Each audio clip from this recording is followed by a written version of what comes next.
Hi, I'm Alex.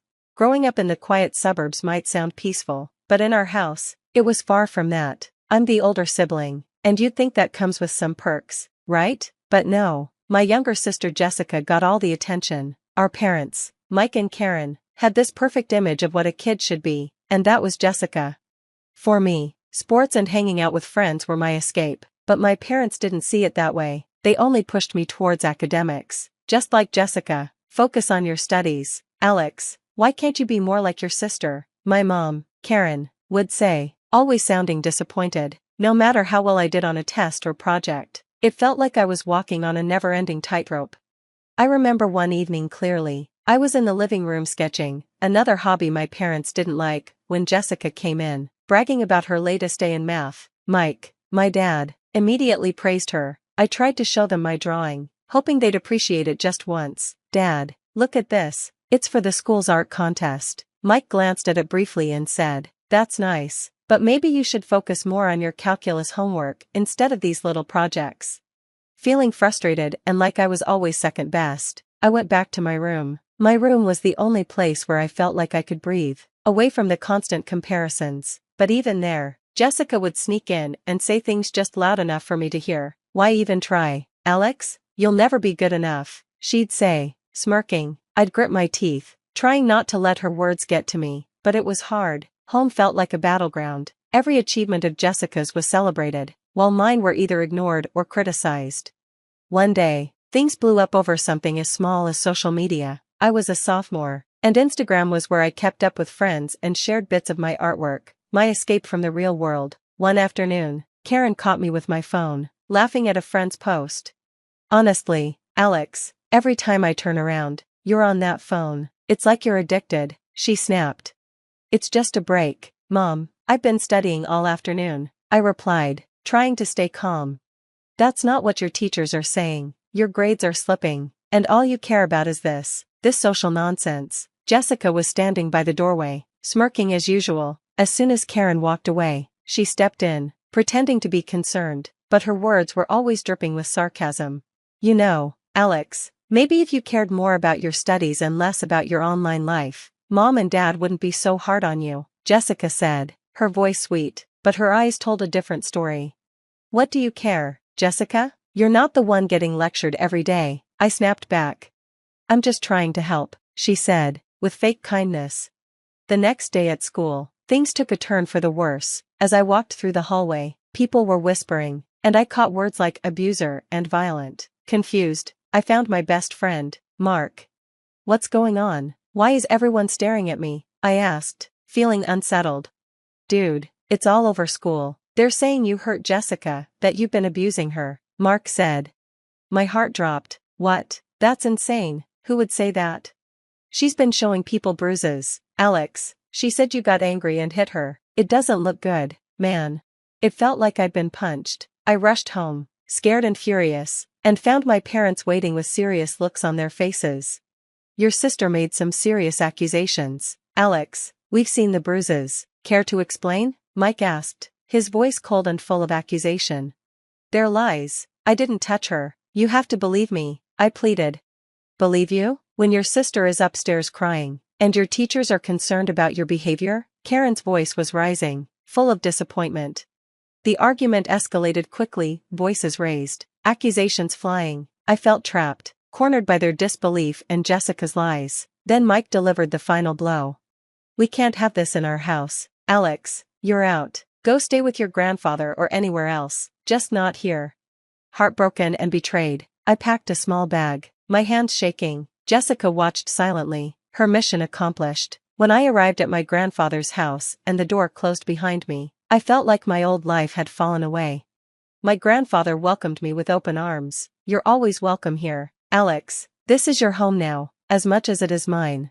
His words comforted me, offering the peace and support I had longed for. With his encouragement, I finally focused on my studies, not to meet anyone else's impossible standards, but for myself.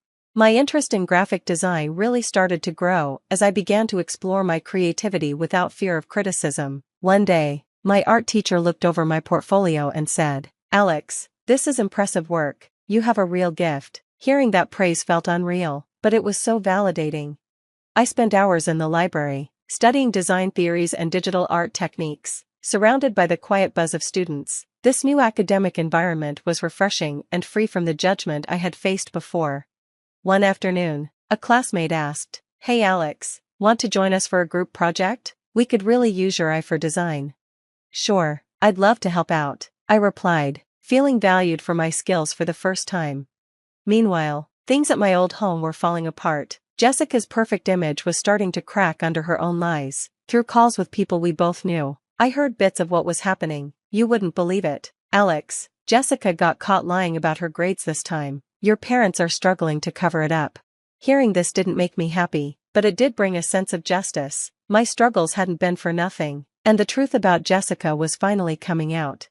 During breaks, I visited local art galleries, taking in every stroke and color, which only fueled my passion for design even more. My grandfather always encouraged these trips. "Go see the world through your art, Alex. It's the best education you can get," he'd say, always pushing me to explore further. As I built my portfolio, my confidence grew. By the time I graduated, I not only had a degree but had also started a freelance career. Clients appreciated my dedication and unique style, and I started making a name for myself in the graphic design community. "Alex, your vision for our campaign was phenomenal. We've seen an increase in engagement thanks to your designs," a client told me during a review meeting. Hearing that filled me with pride. I had come so far from the misunderstood teenager who was forced out of his home, all thanks to my art. I was finally making my mark, proving not just to my family but to myself that I was more than the labels they had placed on me. At my grandfather's house, our simple dinners together became moments of reflection and planning. His unwavering belief in me had changed the course of my life. "You've done well, Alex," he would say. "You've built something from nothing, and no one can take that away from you." Each night, as I lay under a roof where I was truly wanted and valued, I knew that leaving my toxic past behind was the best decision I'd ever made. With my grandfather's support and my own newfound strength, I was finally on a path I could be proud of, one I had built with my own hands. As my career in graphic design took off, my work started gaining public attention. It felt amazing to be recognized for the talent I had worked so hard to develop. But with success came a reminder from my past that I wasn't expecting: my estranged parents. One afternoon, I got a call. "Hey, Alex, it's Mom and Dad. We've seen all the great things you've been doing. We're really proud of you." Their words felt hollow, laced with the same insincerity I'd known for years.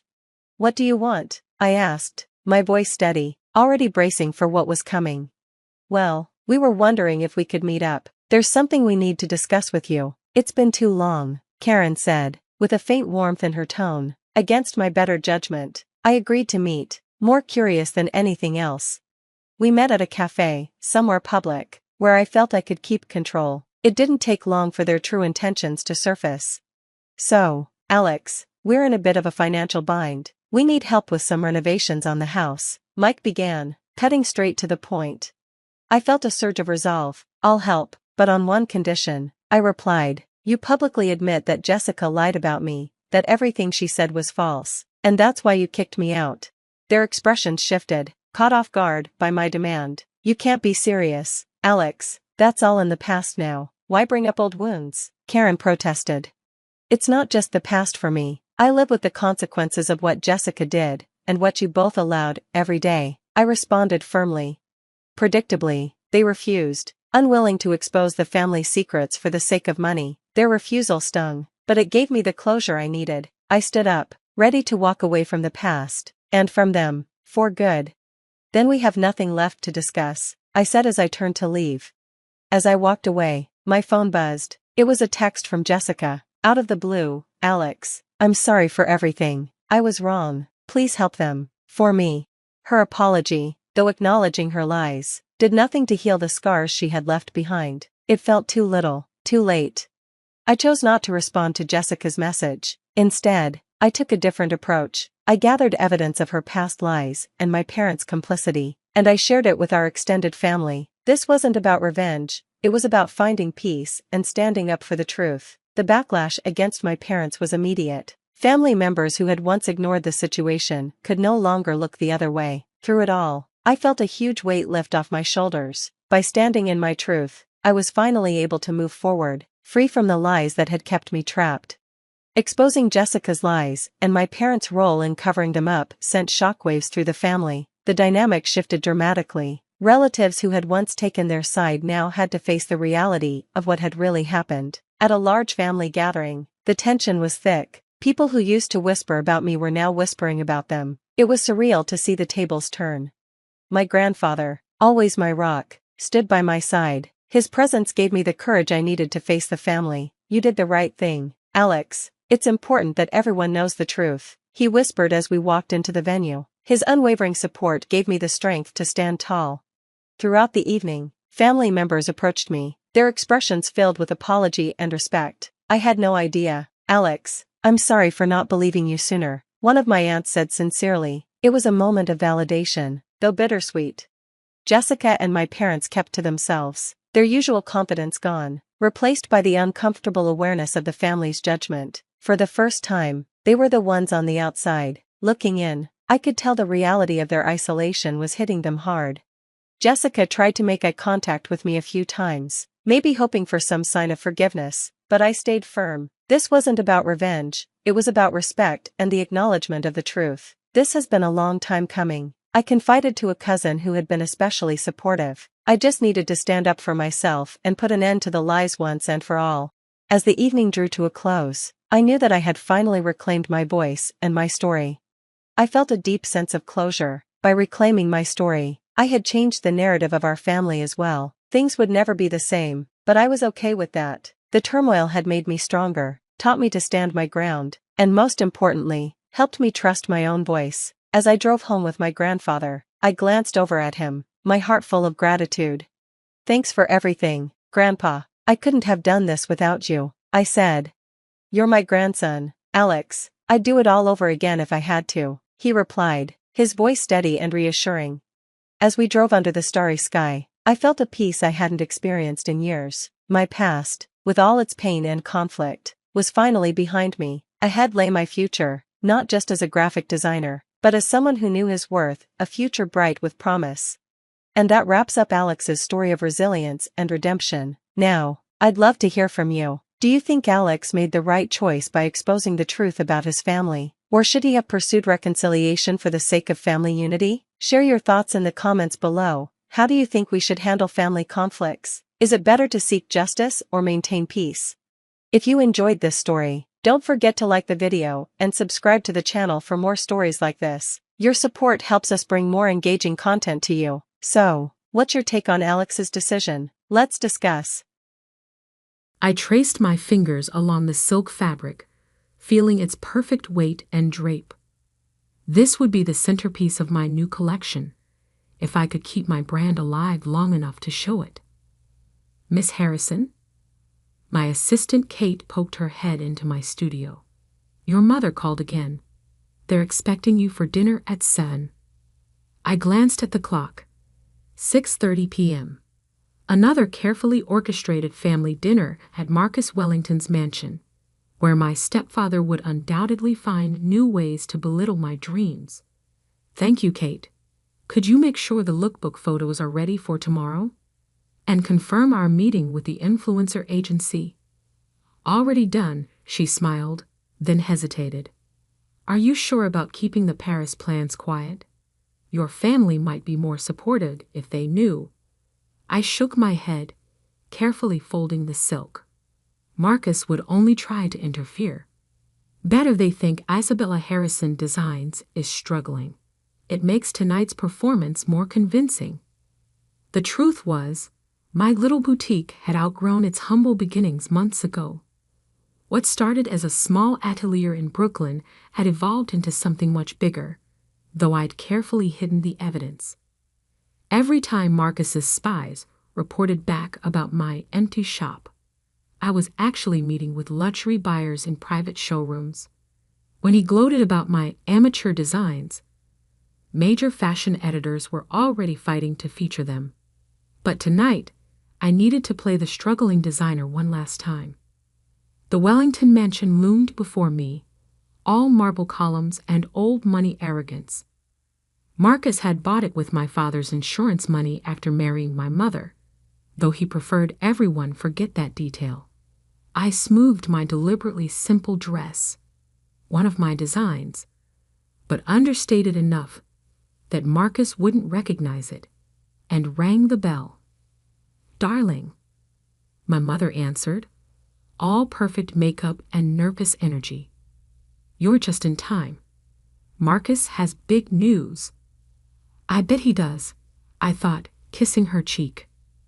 I'd heard whispers about his plan to launch his own luxury brand, building off his success in mass-market retail. He'd been poaching designers and manufacturers for months, though he didn't know I had friends in every atelier he'd approached.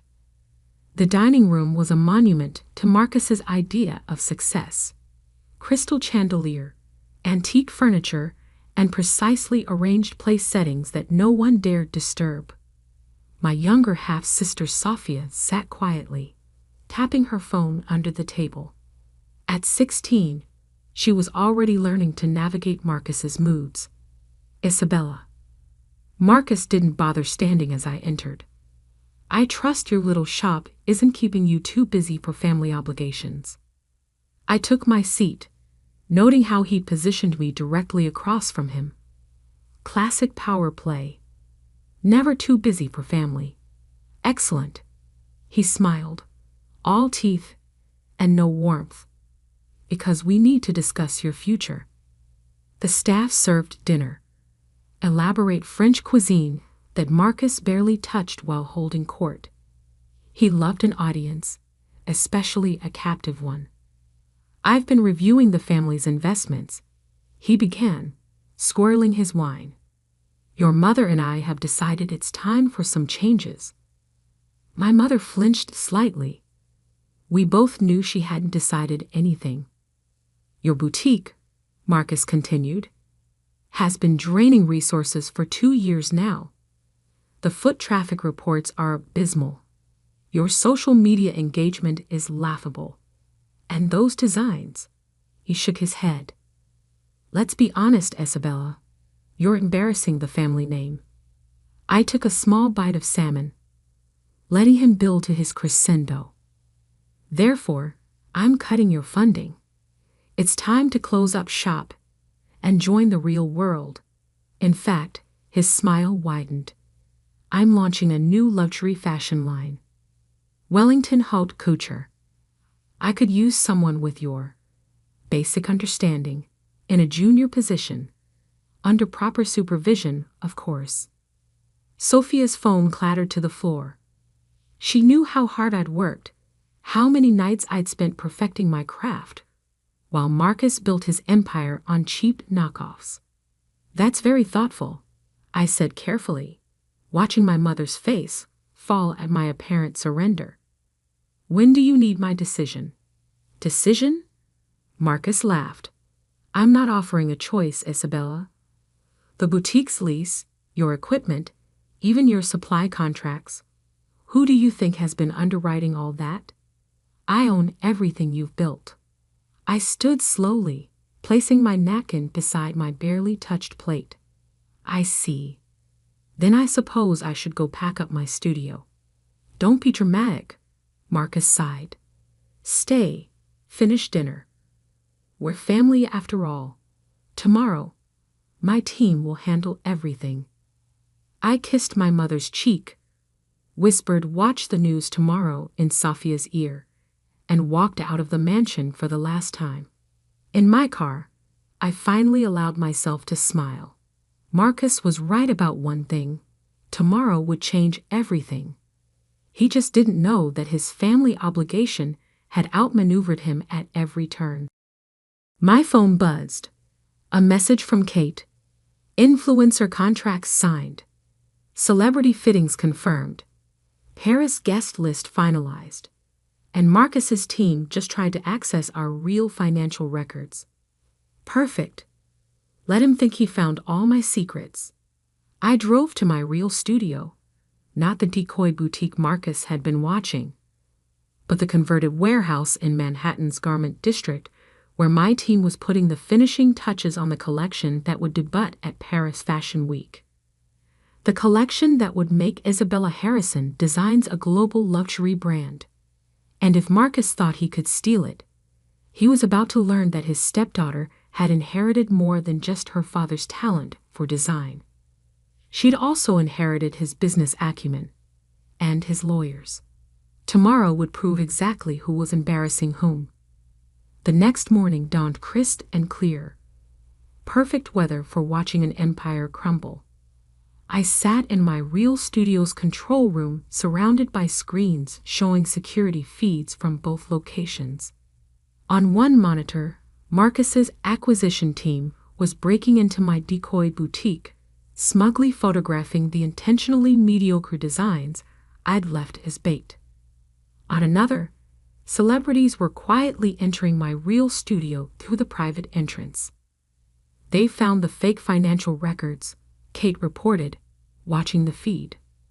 And the secret notebook with the terrible sketches. How long until they realize none of the real equipment is there? She checked her watch. Given their competence level? Hours. But it won't matter by then. She was right. At exactly 9 a.m., my carefully orchestrated plan began unfolding across social media. First, Victoria Chen, Hollywood's newest A-list actress, posted a photo in one of my designs at her movie premiere. Obsessed with my Isabella Harrison Designs gown. Can't wait to wear more at #Paris Fashion Week. 10 minutes later, pop superstar Jade Martinez shared a video of her final fitting in my studio. Isabella Harrison isn't just a designer, she's an artist.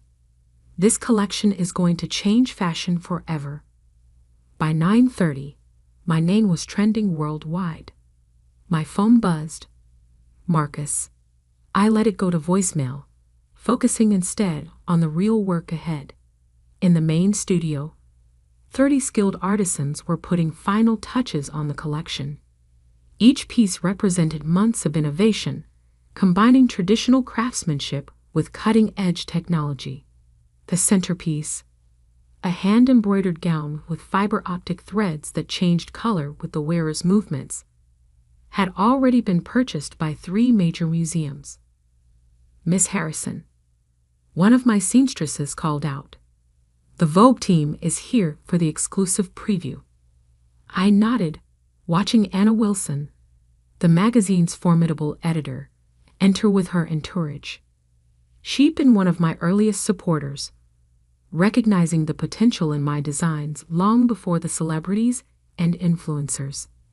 Isabella, she air-kissed my cheeks. Darling, the buzz is extraordinary. And these pieces. She ran her hand along a jacket made of laboratory-grown crystal fabric. You've outdone yourself. Thank you, Anna. Though I suspect my stepfather might disagree. She smiled wickedly. Ah, yes, Marcus Wellington. I heard he's trying to launch his own luxury line. Knockoffs of last season's trends, I assume. Actually, I pulled up some designs on my tablet. These are his planned showpieces. Notice anything familiar? Anna's eyes narrowed as she swiped through the images. These are remarkably similar to your early sketches. The ones you showed me last year. The ones I deliberately leaked, you mean? I switched to another screen, showing trademark registrations and patent applications. Everything properly documented and dated, of course. Oh, you delicious creature. She laughed. You knew he tried to steal your work. Marcus has been copying other designers for years. I just gave him the perfect opportunity to copy mine. I gestured to the busy studio. While he was focused on my failing boutique, we built this. Every piece protected, every innovation patented. My phone buzzed again. More missed calls from Marcus, plus increasingly frantic texts from my mother. Isabella, what's happening? Marcus is furious.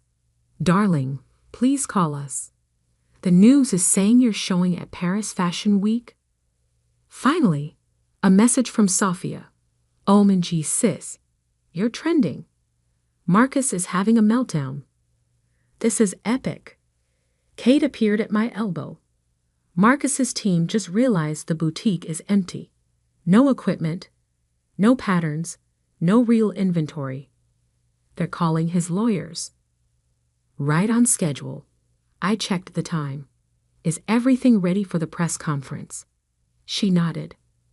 Live stream set up, journalists arriving, and she smirked. Marcus just requested an invitation. Perfect. I smoothed my dress. One of my most sophisticated designs, naturally. Let's give him a front row seat to his own humiliation. The press conference room filled quickly.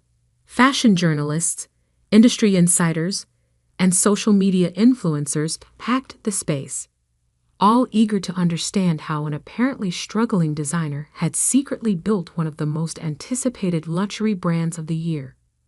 I spotted Marcus in the back, his face dark with rage, flanked by his lawyers. My mother sat beside him, looking confused but proud. And there was Sophia, grinning and filming everything on her phone. Good morning, I began, taking the podium. Thank you all for coming. Today, Isabella Harrison Designs is proud to announce our debut at Paris Fashion Week, featuring innovations that will redefine luxury fashion. Screens around the room lit up, showcasing my real collection. Gasps and murmurs filled the air as journalists saw the technological innovations, the architectural designs, the perfect fusion of art and engineering. Every piece is fully protected by international patents and trademarks, I continued, my eyes finding Marcus. We've spent 2 years developing these innovations in secret while maintaining a decoy location to prevent industrial espionage. Marcus's lawyers were frantically whispering to him now, likely explaining how thoroughly he'd been outmaneuvered. We've also discovered attempts to copy our early designs, I added, triggering another round of whispers. Fortunately, we anticipated such attempts and can prove the provenance of every original concept. The questions began flying. How did you keep this secret? Who funded the development? Is it true the collection is already sold out to private buyers? I answered each one carefully, watching Marcus's face grow darker with every revelation. His dream of launching a luxury brand was crumbling. After all, who would back him now that he'd been exposed as attempting to copy his stepdaughter's work? When the formal presentation ended, Marcus tried to approach the podium, but security smoothly intersected him. I'd learned from the best, after all, him, about controlling access and managing optics. Isabella, he called out, loud enough for nearby journalists to hear. You ungrateful little Mr. Wellington. I cut him off smoothly. All legal correspondence should go through our attorneys. Though I should warn you, attempting to seize a company you don't actually own could be considered corporate fraud. He froze. What do you mean? Don't know. I smiled, channeling his own condescending expression. Check the paperwork, Marcus. Everything you thought you were funding was a shell company. The real Isabella Harrison Designs has different investors, different contracts, and different ownership. But thank you for the early lessons in business strategy. They proved quite valuable. As security escorted him out, I caught my mother's eye. She was crying, but smiling too. Sophia ran up and hugged me, whispering, "That was amazing. Can I intern for you this summer?" Later in my office, Kate brought in a stack of media coverage. The story was everywhere. Young designer outsmarts corporate takeover, fashion's new tech revolutionary, the secret success of Isabella Harrison. My phone buzzed one final time. A message from Marcus. You'll regret this. I made you. I typed back. No, you underestimated me. The regret is entirely yours. Then I turned back to my team. We had a Paris Fashion Week show to prepare, and this was just the beginning. Paris Fashion Week, the pinnacle of haute couture, where legends are made or destroyed in 15 minutes on a runway. I stood backstage at the Grand Palais, watching my team prepare for the moment that would define Isabella Harrison Designs forever. "Marcus is here," Kate murmured, tablet in hand. "Front row, with his lawyers. They filed another injunction this morning." I smiled, adjusting a model's collar. "How many does that make?" 6 in 3 weeks, all dismissed. Though he did manage to freeze some of your old accounts. "The empty ones," I confirmed. "How's Mom doing?" Kate glanced at her tablet. "She's in her seat. Sophia's with her. And the video you asked for is ready." The last 3 weeks had been a whirlwind of preparations and legal maneuvers. Marcus, desperate to salvage his reputation, had tried everything to stop my show. Each attempt had only generated more publicity, more interest, more proof that he was exactly what I'd painted him to be. A man who built his success by stealing from others. 5 minutes. The stage manager called out. I gathered my team. Everyone knows their roles.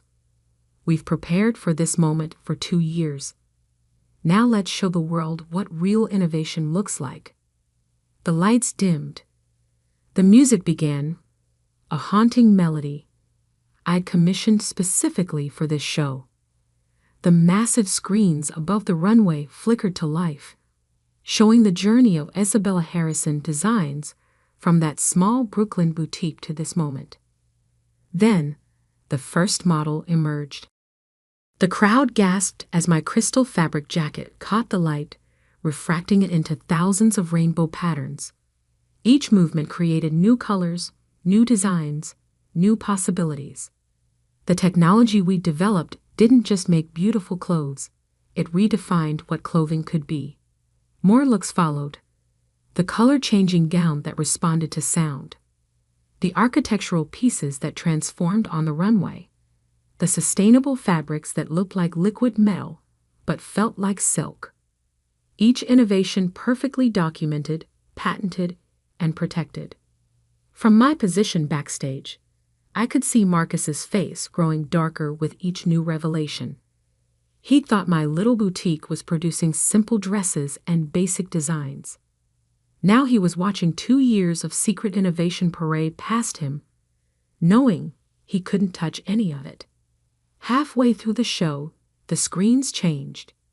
Now they showed correspondence, contracts, and designs, dated and documented evidence of every attempt Marcus had made to steal my work. Interspersed were clips from security cameras, showing his team breaking into my decoy studio, trying to steal what they thought were my secrets.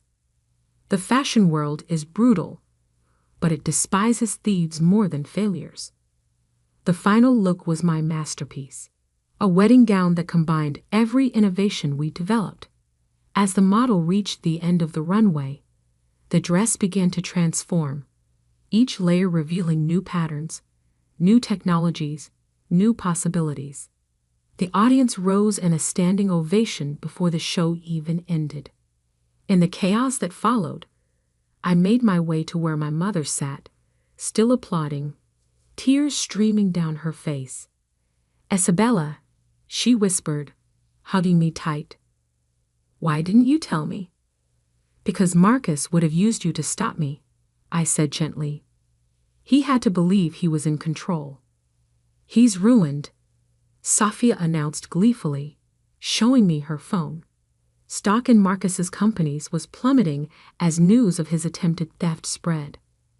Major retailers were canceling contracts, unwilling to be associated with proven plagiarism.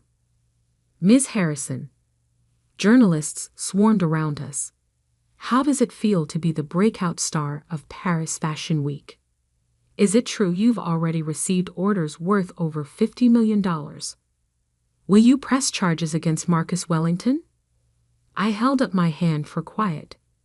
Isabella Harrison Designs represents a new era in fashion. One built on innovation, integrity, and imagination. We've proven that success doesn't come from stealing others' dreams, but from believing in your own. This isn't over. Marcus's voice cut through the crowd. He looked disheveled, desperate. I made you. Everything you are, everything you have, it's because of me. No, Marcus. I turned to face him one last time. Everything I am is because you taught me exactly what kind of person I didn't want to be. You showed me that true success isn't about crushing others. It's about creating something real. Security moved to escort him out, but he shrugged them off. Your father was a failure too. That's why he left you nothing but debt. Actually, I smiled. He left me his most valuable asset, his belief in me. And his old warehouse in the garment district, the one you never knew about because it was in my mother's name. The one where I built all of this while you were busy mocking my little boutique. The following weeks were a blur of success. Orders poured in from luxury retailers worldwide.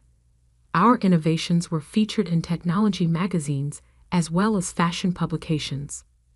3 major museums requested pieces for their permanent collections. Marcus's empire crumbled as quickly as mine rose. Retailers canceled contracts, partners withdrew, and investigations revealed a pattern of theft that went back years. He'd been stealing designs from small creators, crushing them with legal threats when they complained. Now they were all coming forward. My mother filed for divorce. Finally free from his control, she moved into a penthouse apartment I bought her, rediscovering her own strength day by day. Safia started interning at my company, showing a natural talent for design technology. 1 year later, I stood in my new flagship store on 5th Avenue, watching customers marvel at our latest innovations. The struggling boutique that Marcus had mocked was now a global luxury brand, known for pushing the boundaries of fashion and technology. My phone buzzed. A news alert. Marcus had been indicted for corporate fraud. His lawyers were negotiating a plea deal. Ms. Harrison? A young design student approached, clutching a portfolio. Your story inspired me to pursue my dreams. Would you look at my work? I smiled, remembering my own early dreams. Of course. And please, call me Isabella. Later that night, in my office overlooking the city, I opened my father's old sketchbook. His final note was still there, written when he knew he was dying. Success isn't about what others think of you. It's about staying true to your vision, even when no one else believes in it. I'd done more than that. I'd turned his vision into an empire, transformed his old warehouse into a fashion revolution, and proved that the best revenge isn't about destroying your enemies. It's about building something so magnificent that their attacks become irrelevant. Marcus had taught me one final lesson. Sometimes people underestimate you because they can't imagine you being stronger than they are. Their limitations become their weakness. My phone buzzed again. Anna from Vogue. Darling, what do you say to a cover story? The future of fashion. How Isabella Harrison changed the game. I looked out at the city lights, thinking about that family dinner a year ago, when Marcus thought he was ending my dreams. He never understood that you can't kill a dream by mocking it. You only make it stronger. Yes, I replied. I think it's time to tell the whole story. After all, success isn't just about proving others wrong. It's about proving yourself right. And sometimes the best revenge is simply becoming everything they said you couldn't be. Money changes everything. That's what my dad always said when I was growing up. But I never truly understood what he meant until the day my mother died and left me her life insurance policy. I was 24 when it happened. One minute I was a normal young woman working an entry-level marketing job, living in a cramped apartment with 2 roommates, and the next I was a millionaire.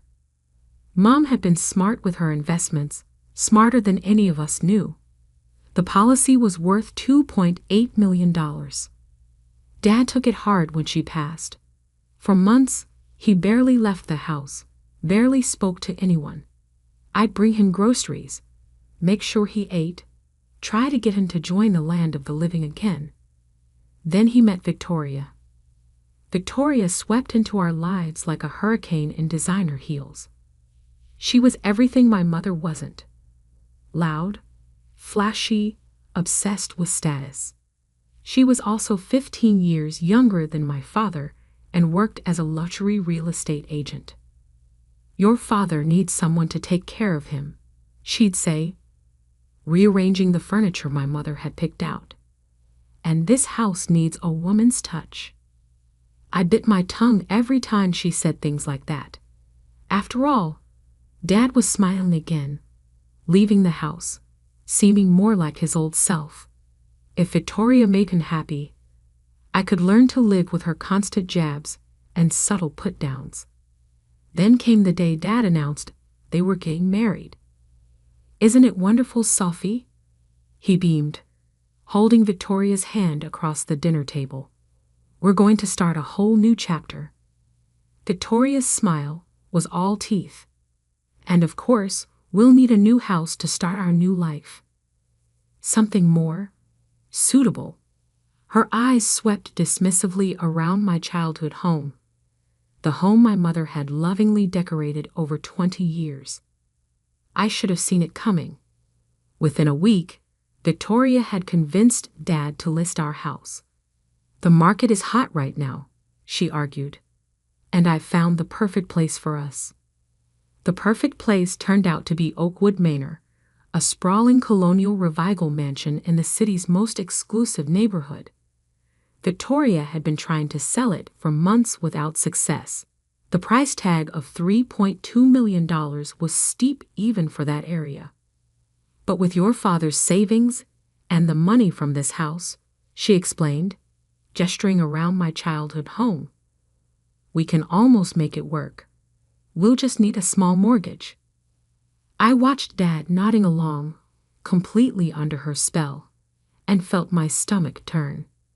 He'd worked so hard his whole life, saved so carefully, and now Victoria was going to burn through it all for a house neither of them could really afford. "Dad," I tried one evening when Victoria wasn't around, "are you sure about this? The maintenance costs alone on a house that size." "Sophie," he cut me off, his voice gentle but firm, "I know what I'm doing.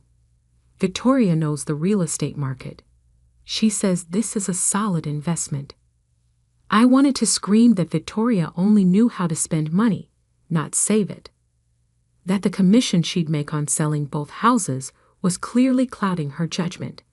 Instead, I just nodded and kept my concerns to myself. The wedding planning started immediately.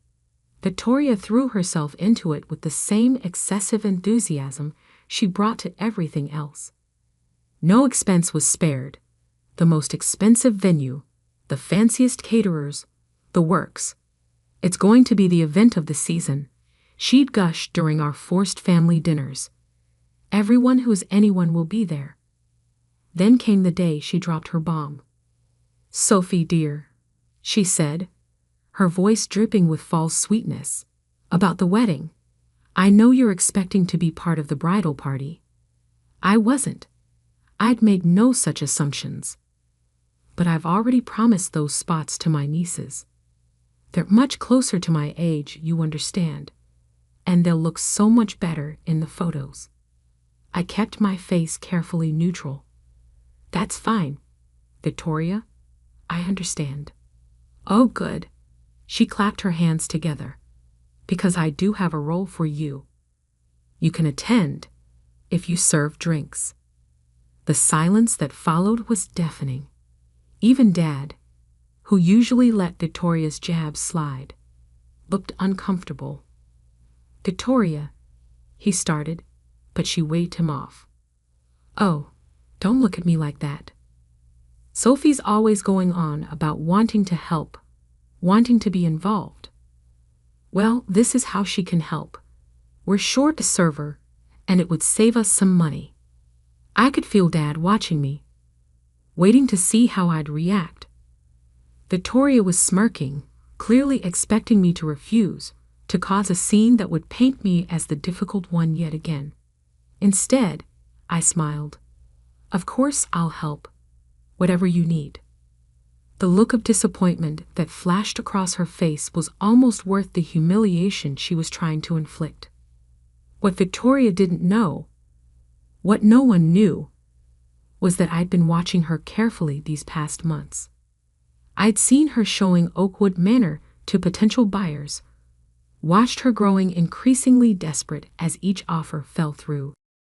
I'd overheard her phone calls about carrying 2 mortgages, about needing this sale to close. Most importantly, I'd noticed how her eyes lit up every time she walked through that house.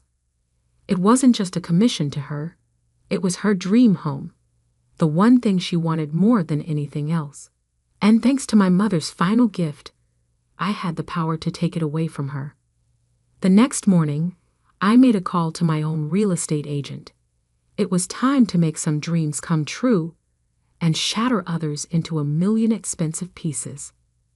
Marcus Green, my real estate agent, looked at me like I'd lost my mind when I told him my plan.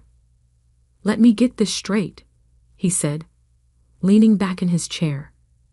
"You want to buy Oakwood Manor, the same house your soon-to-be stepmother has listed, and you want to do it through a shell company, so she doesn't know it's you." "Exactly." I pulled out the folder I'd prepared. "Here's proof of funds, pre-approval from the bank, though I won't need it. I can pay cash." His eyebrows shot up as he reviewed the documents. "Sophie, are you sure about this? It's a lot of money to spend on revenge." "It's not just revenge," I argued, though we both knew that was a lie. "It's a sound investment. The property values in that neighborhood have increased 15% annually for the past 5 years. Marcus sighed but started typing on his computer. "All right, let's set up Brighton Holdings LLC. It'll take a few days to get everything in order. But Sophie," he looked at me seriously, "Victoria Carter is one of the top luxury real estate agents in the city. She's going to be furious when she realizes what happened." I smiled. That's the point. The next few weeks were a careful dance of deception. While Victoria wrapped herself in wedding details, I was quietly orchestrating the biggest purchase of my life. Marcus set up meetings with the sellers, making sure they never crossed paths with Victoria's showing schedule. "They're getting desperate," he reported after one meeting. 3 failed deals have them worried. They're willing to take $3 million if we can close quickly. I wrote the check that same day, hands shaking slightly as I signed away more money than I'd ever imagined having. But every time I doubted myself, I remembered Victoria's smirk when she told me to serve drinks at her wedding. Meanwhile, the wedding preparations continued. Victoria dragged Dad to endless tastings, fittings, and planning sessions. I watched his savings account dwindle as she insisted on premium everything. "The flowers alone cost more than my first car," he confided one evening, looking worried for the first time. "And now with the house." "The house?" I kept my voice casual. "Has something happened?" He sighed heavily. "Victoria's having trouble selling it. She was counting on that commission to help with the wedding costs.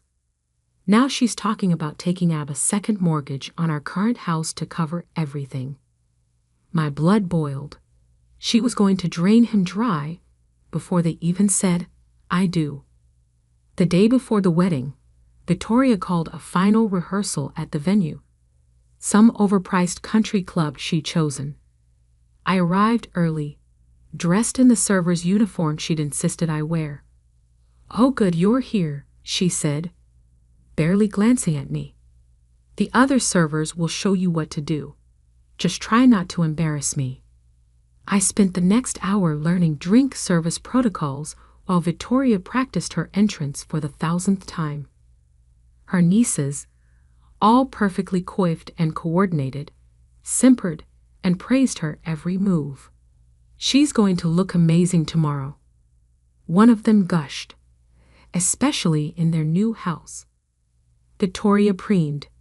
"Yes, Oakwood Manor. Did I mention it was featured in Architectural Digest? The crown moldings alone.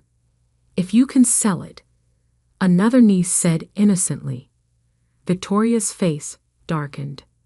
"Of course I'll sell it. I have interested buyers. Very interested buyers." I took back a smile. Those interested buyers had just signed the final paperwork an hour ago under the name Brighton Holdings LLC. That night, I could barely sleep. Not because of the wedding, but because of what would happen after. My lawyer had confirmed everything was ready. The timing would be perfect. The next morning dawned bright and clear.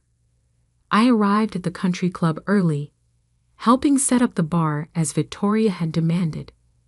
She swept in hours later, already in her wedding dress, a monstrosity of tulle and crystals that probably cost more than most people's cars. "Sophie," she barked, "make sure you keep my champagne glass full during the reception. And for heaven's sake, try to stay out of the photos." "Yes, Victoria," I said meekly, straightening my server's body. "Whatever you need." The ceremony itself was beautiful, I'll give her that. Dad looked happy, if a bit overwhelmed, as he said his vows. I stood in the back, tray of champagne flutes balanced carefully, watching Victoria promise to love and cherish him. But it was during the reception that things really got interesting. Victoria, several glasses of champagne in, was holding court at the main table. "And wait until you see the house," she was saying to anyone who would listen. The marble foyer, the grand staircase. I knew the moment I saw it that it was meant to be mine. If only she knew how wrong she was. At exactly 11:55 p.m., I saw my lawyer slip into the reception hall, right on schedule. He caught my eye and gave a slight nod. It was time.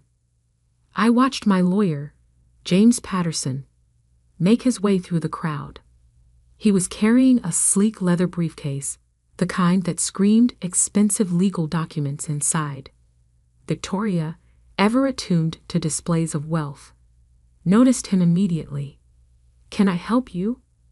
she called out, her professional real estate agent smile sliding into place. "Mrs. Carter Reynolds?"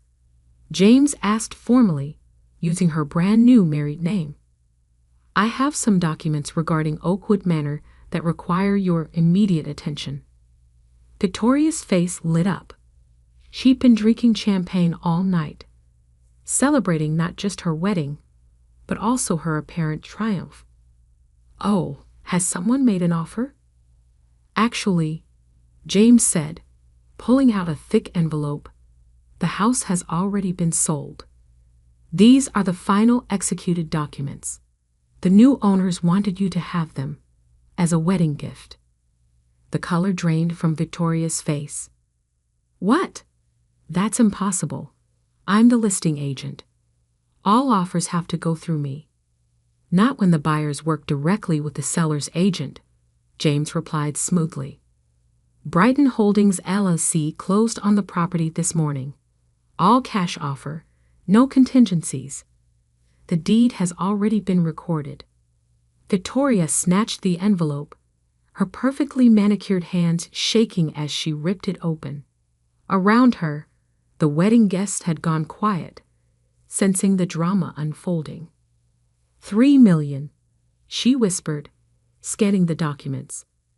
They accepted $3 million, but I had it listed at 3.2. The sellers were motivated, James said diplomatically, and Brighton Holdings was ready to close immediately. Brighton Holdings? Dad spoke up from beside Victoria. Who are they? This was my cue. I set down my tray of champagne glasses and stepped forward, pulling out my own copy of the deed from my server's apron. That would be me, I said clearly. The silence that followed was absolute. Victoria's head snapped up, her eyes meeting mine with a mixture of shock and dawning horror. You, she choked out. But how? Remember my mother's life insurance policy? I kept my voice steady, professional. Turns out she left me more than enough to buy my dream home. Though I have to thank you, Victoria. You were right about those crown moldings. They really are spectacular. Victoria's face went from white to red so fast I worried she might faint. You little. She started to lunge forward, but Dad caught her arm. Victoria, he said sharply. What's going on? She spun to face him. Darling, she's trying to ruin our wedding. She's bought our house out from under us out of spite. Your house? I raised an eyebrow. But Victoria, you didn't own it. You were just the listing agent. And now, I smiled, channeling her own saccharine sweetness. You're not even that. One of her nieces gasped. Another started giggling nervously. Victoria looked like she might explode. You can't do this, she hissed. We had plans. The renovations. Our future. Actually, James interjected, as the new owner, Ms. Wilson has full authority to do whatever she wishes with the property, including, he paused meaningfully, terminating any existing purchase agreements. Dad was looking between us, his wedding day joy replaced by confusion and growing understanding. The money, he said slowly. Victoria, you said we had enough for the down payment. We did, she insisted, once I got my commission from the sale, and if we took out a second mortgage, and maybe borrowed against your retirement. I watched my father's face as the full picture of Victoria's financial plan became clear. She'd been counting on bleeding him dry to fund her dream lifestyle. Here's what's going to happen, I said, my voice cutting through Victoria's increasingly desperate explanations. I'm moving into Oakwood Manor next week. You two can stay in our family home. The one Mom and Dad built together. The one you were so eager to sell. I turned to my father. Dad, I've set up a trust to maintain the house. It's yours for life. No matter what. Victoria can't touch it. You can't do this to me, Victoria whispered, but the fight was draining from her voice. Not today. Not at my wedding. Actually, I smiled, straightening my server's body one last time. I think serving you these papers is the perfect end to my serving duties. Would you like another glass of champagne with them? The reception fell apart pretty quickly after that. Victoria's nieces huddled in a corner, furiously texting everyone they knew. The other guests made polite excuses and left early. Dad sat at a table with his head in his hands, the weight of his new wife's deception finally sinking in. Victoria herself disappeared into the bridal suite and refused to come out. A week later, I stood in the marble foyer of Oakwood Manor, my manor now, and watched the movers bring in my furniture. The crown moldings really were spectacular, but what I loved most was the garden. Mom would have loved it too. Dad came to see me that afternoon. He looked tired, but resolute. Victoria's staying at her sister's, he said, accepting the coffee I offered. She's not taking things well. And you? I asked carefully. How are you taking things? He was quiet for a long moment, looking around at the house that should have been his, if his new wife hadn't been so focused on appearances that she was willing to bankrupt him to maintain them. I filed for an annulment this morning, he said finally. Turns out starting a marriage with massive financial deception is grounds for that. I reached across the kitchen island and squeezed his hand. I'm sorry, Dad. Not about Victoria, but about ruining your wedding day. He squeezed back. Don't be. You saved me from making a very expensive mistake. Your mother. He smiled sadly. She would have been proud of how you handled it, though maybe not of the dramatic timing. I laughed. Mom always did say I had a flair for the theatrical. Listen, Dad said, growing serious. About the family house. It's yours. I cut him off. Like I said, I've put it in a trust. You can live there as long as you want. Victoria can't touch it, and neither can any future adventures in romance. He had the grace to look embarrassed. Thank you, Sophie, for everything. After he left, I walked through my new house, all 8,000 square feet of it. The grand staircase that Victoria had coveted, the gourmet kitchen she planned to remodel, the master suite she dreamed of sleeping in. It was all mine now. I thought about her face when she realized what I'd done, the way her perfect wedding dissolved into chaos. Maybe it was petty of me to do it that way, to wait until her big moment to serve the papers. But then I remembered her smirk when she handed me that server's uniform, her casual cruelty in trying to humiliate me on what should have been a day of family celebration. Sometimes revenge is best served with a champagne chaser. 2 days later, a large envelope arrived from Victoria's real estate office. Inside was a single sheet of paper, her final commission statement for Oakwood Manor, showing a big fat 0. I had it framed and hung it in my new home office, right below the crown moldings she'd loved so much. As for the server's uniform, I had it bronzed and turned into a sculpture for my garden, a little reminder that sometimes the best revenge isn't just about winning, it's about serving it with style. Money changes everything. That's what my dad always said when I was growing up, but I never truly understood what he meant until the day my mother died and left me her life insurance policy. I was 24 when it happened. One minute I was a normal young woman working an entry-level marketing job, living in a cramped apartment with 2 roommates, and the next I was a millionaire. Mom had been smart with her investments, smarter than any of us knew. The policy was worth $2.8 million. Dad took it hard when she passed. For months, he barely left the house, barely spoke to anyone. I'd bring him groceries, make sure he ate, try to get him to join the land of the living again. Then he met Victoria. Victoria swept into our lives like a hurricane in designer heels. She was everything my mother wasn't. Loud, flashy, obsessed with status.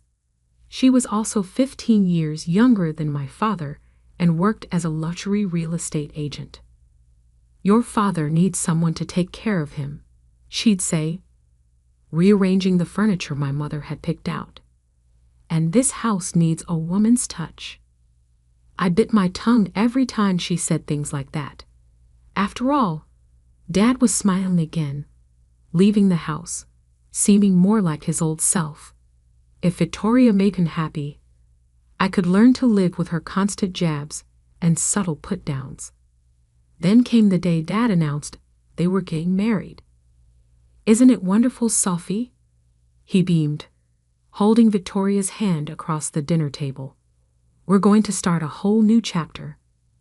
Victoria's smile was all teeth. And of course, we'll need a new house to start our new life. Something more suitable. The mahogany boardroom table gleamed under soft lighting as I watched my career crumble. My sister Victoria stood at the head of the table, her perfectly manicured hands planted firmly on its surface, her expression a mask of false regret. I'm Madeline Carter, and this was the day my sister decided to destroy me. As the new CEO of Carter Technologies, Victoria's voice carried across the stunned silence. My first action must be to address the inefficiencies in our leadership team. Her eyes locked onto mine, cold and calculating. Madeline, your performance as Chief Innovation Officer has been consistently disappointing. I sat perfectly still, my face betraying nothing as 2 decades of memory flashed through my mind. Dad building Carter Technologies from nothing, teaching us both the business from the ground up, making us promise to always protect his legacy together. Dad had been gone just 3 months, and already Victoria was breaking that promise. The numbers don't lie, she continued, clicking through her presentation. Your R&D department has failed to produce any significant breakthroughs in the past year. Our competitors are leaving us behind. What Victoria conveniently failed to mention was that I'd spent that year developing something revolutionary, something that could transform Carter Technologies from a mid-sized tech company into an industry leader. But the prototype was still in my private lab, waiting for the perfect moment to unveil it. A moment that would never come now. Therefore, Victoria straightened her designer blazer, effective immediately. Madeline Carter is terminated from her position at Carter Technologies. The board members shifted uncomfortably. Some had known me since I was a child, had watched me grow up in these halls, but none spoke up. Victoria had spent months consolidating her power, replacing key members with her own allies. You can't do this, I said quietly, my voice steady despite the rage building inside me. I own 30% of this company. Victoria's smile turned predatory. Actually, according to Dad's will, you own 20%. The board owns 30, and I control the remaining 50. The vote has already been taken. She slid a document across the table. The board has agreed to buy out your shares at current market value. I glanced at the number. It was insultingly low. Victoria had been deliberately tanking our stock price for months, all part of her plan. And if I refuse, then we'll freeze you out. No vote, no influence, no salary. You'll be nothing but a silent partner watching from the sidelines. She shrugged elegantly. Take the money, Maddie. It's more than you deserve. I stood slowly, gathering my things with deliberate care. The weight of my private lab keycard seemed to burn in my pocket. The key to everything Victoria thought I'd failed to create. You know what's funny, Victoria? I said, pausing at the door. Dad always said you were the smart one, the ruthless one, the one who would do anything to win. He was right, she smirked. No, I smiled, thinking of the prototype waiting in my lab, of the patents filed under my private holding company, of the plans I'd made for exactly this scenario. He wasn't. I walked out of Carter Technologies for the last time, my heels clicking against marble floors that had once felt like home. Security followed, making sure I didn't take anything but my personal belongings. They needn't have bothered. Everything important was already gone. In my car, I pulled out my phone and made a call I'd hoped I'd never have to make. Ms. Jang, it's Madeline Carter. Remember that contingency plan we discussed? It's time. Jessica Jang, the most ruthless venture capitalist in Silicon Valley, had been waiting for this call. Excellent. I'll have the paperwork ready in an hour. Your prototype performs as promised. I smiled, thinking of the revolutionary AI system I'd spent the past year perfecting. The one Victoria thought didn't exist. better than promised. And Victoria just made it available for the highest bidder. She fired you. Yes, and severely undervalued my shares. Jessica's laugh was sharp and appreciative. Perfect. That makes the hostile takeover much easier. Are you ready to play hardball, Madeline? I looked back at the Carter Technologies building, where Victoria was probably already redecorating my office. More than ready. Victoria wants to talk about disappointing performance. Let's show her what disappointment really looks like. That night, in my penthouse apartment, I reviewed the documents Jessica had sent over. The plan was elegant in its simplicity. My private company, Phoenix Innovations, would partner with Zhang Ventures to launch a competing product. Then, using the market chaos that would ensue, we'd start quietly buying up Carter Technologies stock. Victoria thought she'd won by forcing me to sell my shares at a discount. She had no idea she just made her biggest mistake. My phone buzzed. A text from our mother. How could you let this happen? Victoria was just trying to protect the company. I didn't bother responding. Mom had always favored Victoria, excusing her ruthless behavior as good business sense, while criticizing my more innovative approach.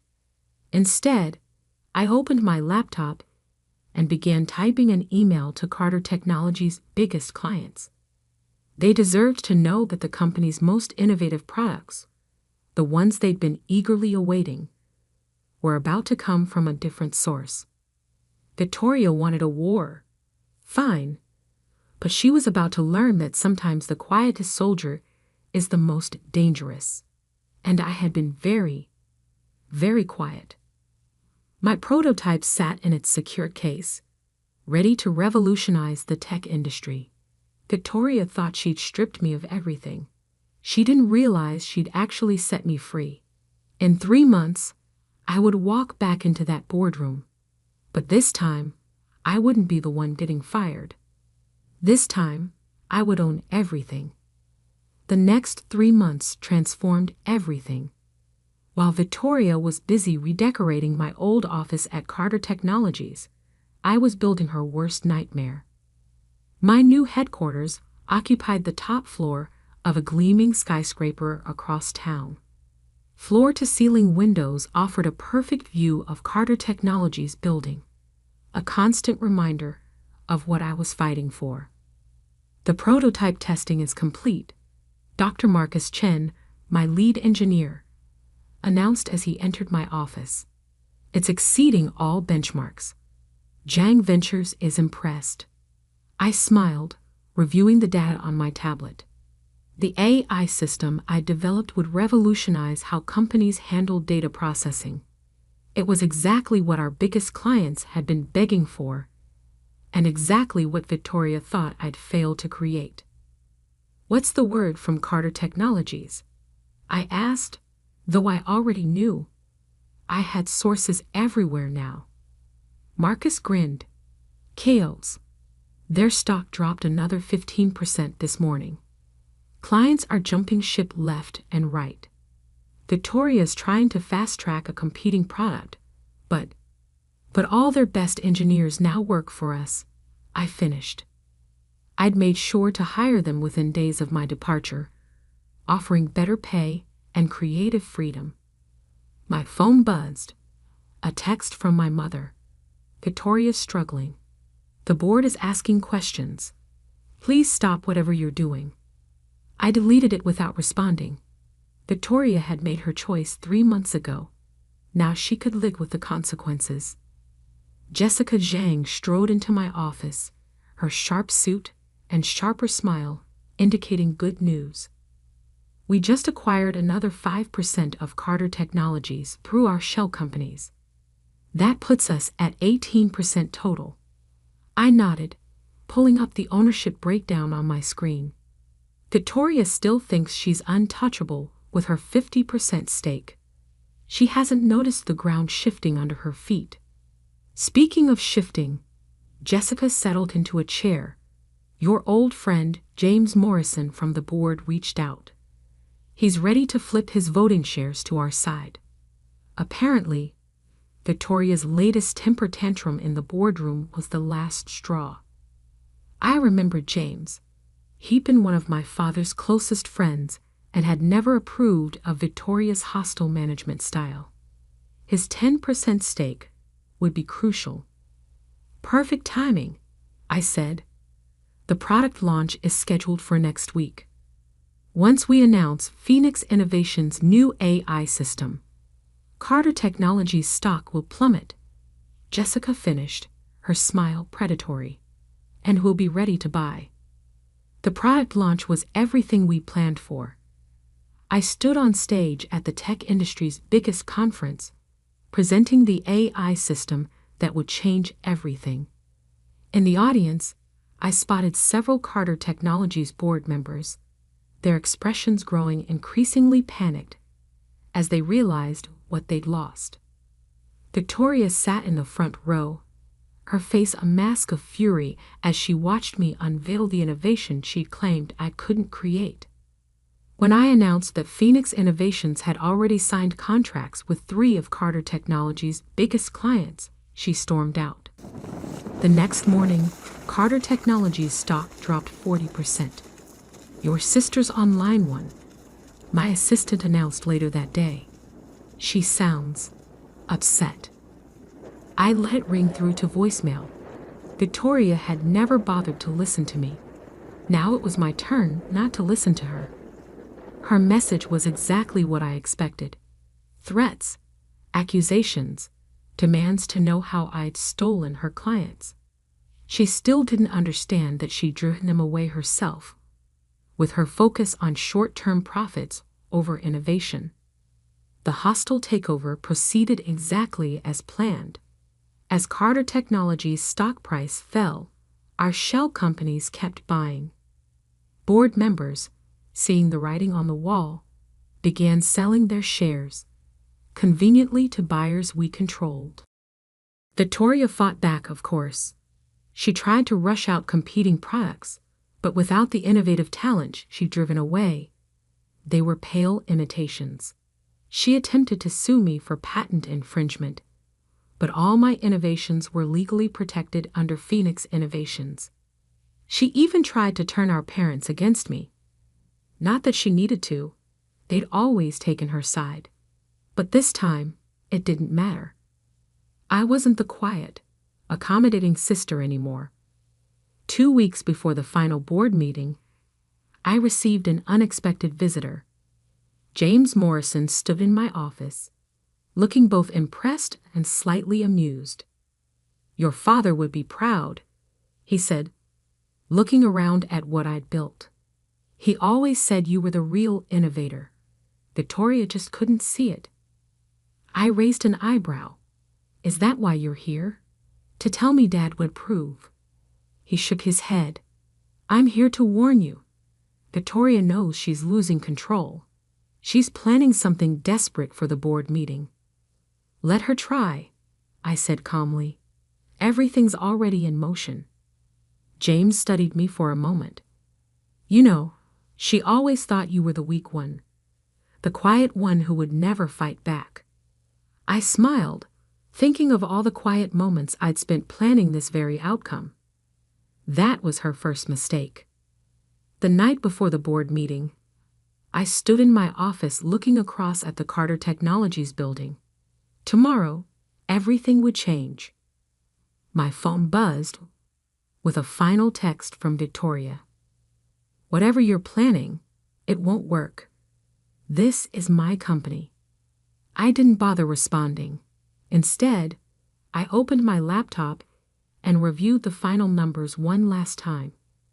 Through our various shell companies and allied board members, we now controlled 49% of Carter Technologies. Victoria still thought her 50% stake made her invincible. She didn't know about the final piece of the puzzle. The 2% of shares Dad had left in a trust, with very specific instructions about how they could be voted, instructions that would be revealed tomorrow. As I gathered my things to leave, I caught my reflection in the window. I looked different now, Stronger, sharper, more like the CEO I'd become. Victoria had tried to erase me from our father's legacy.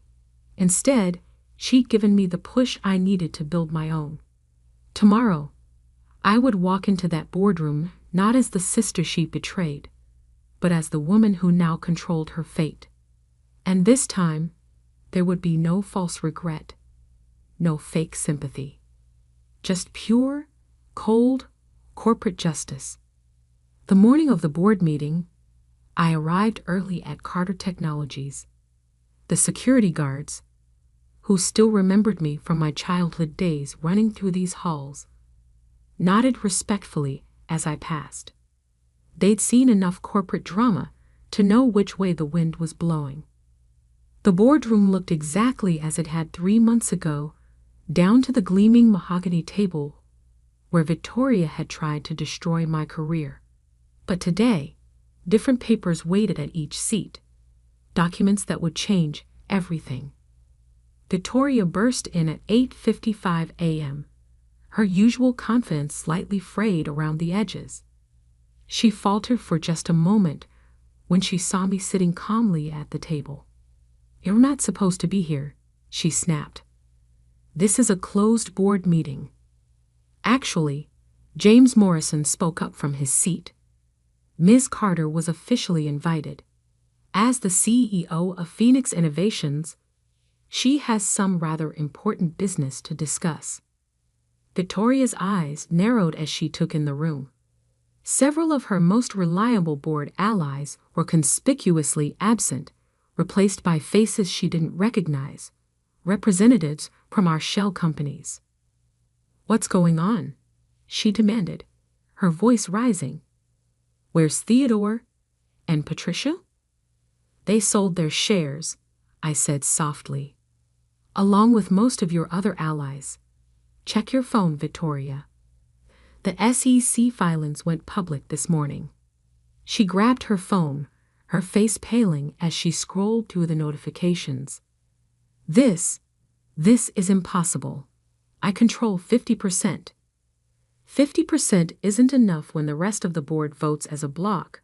Jessica Zhang stood in the doorway, her presence making Victoria step back involuntarily.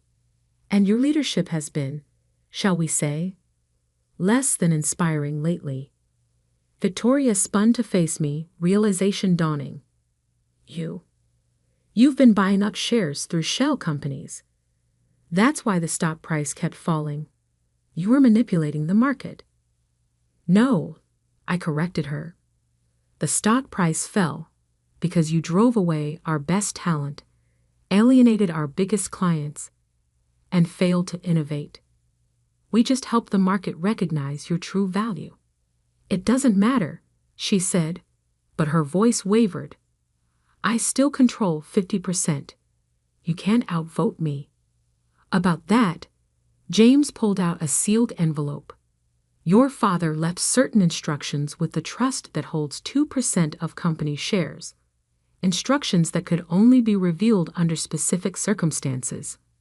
Victoria sank into a chair as James began reading. "In the event that either of my daughters attempts to forcibly remove the other from the company, these shares are to be voted with the daughter who demonstrates true innovation and leadership. The trust has reviewed both sisters' actions," James continued. Victoria's hostile removal of Madeleine, followed by Madeleine's successful launch of groundbreaking technology through Phoenix Innovations, makes the decision clear. I stood slowly. The 2% votes with me, combined with the shares we've acquired and our allied board members, that gives us effective control of Carter Technologies. "No," Victoria whispered. "Dad wouldn't." "Dad knew exactly who you were," I said quietly. "He knew you'd try something like this eventually. That's why he left an insurance policy."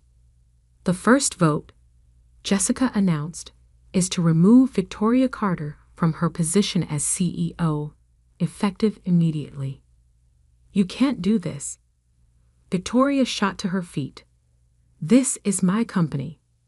"Second vote," I continued as if she hadn't spoken, is to approve the merger between Carter Technologies and Phoenix Innovations, with Madeline Carter as CEO of the combined entity. All in favor? James asked. Hands rose around the table.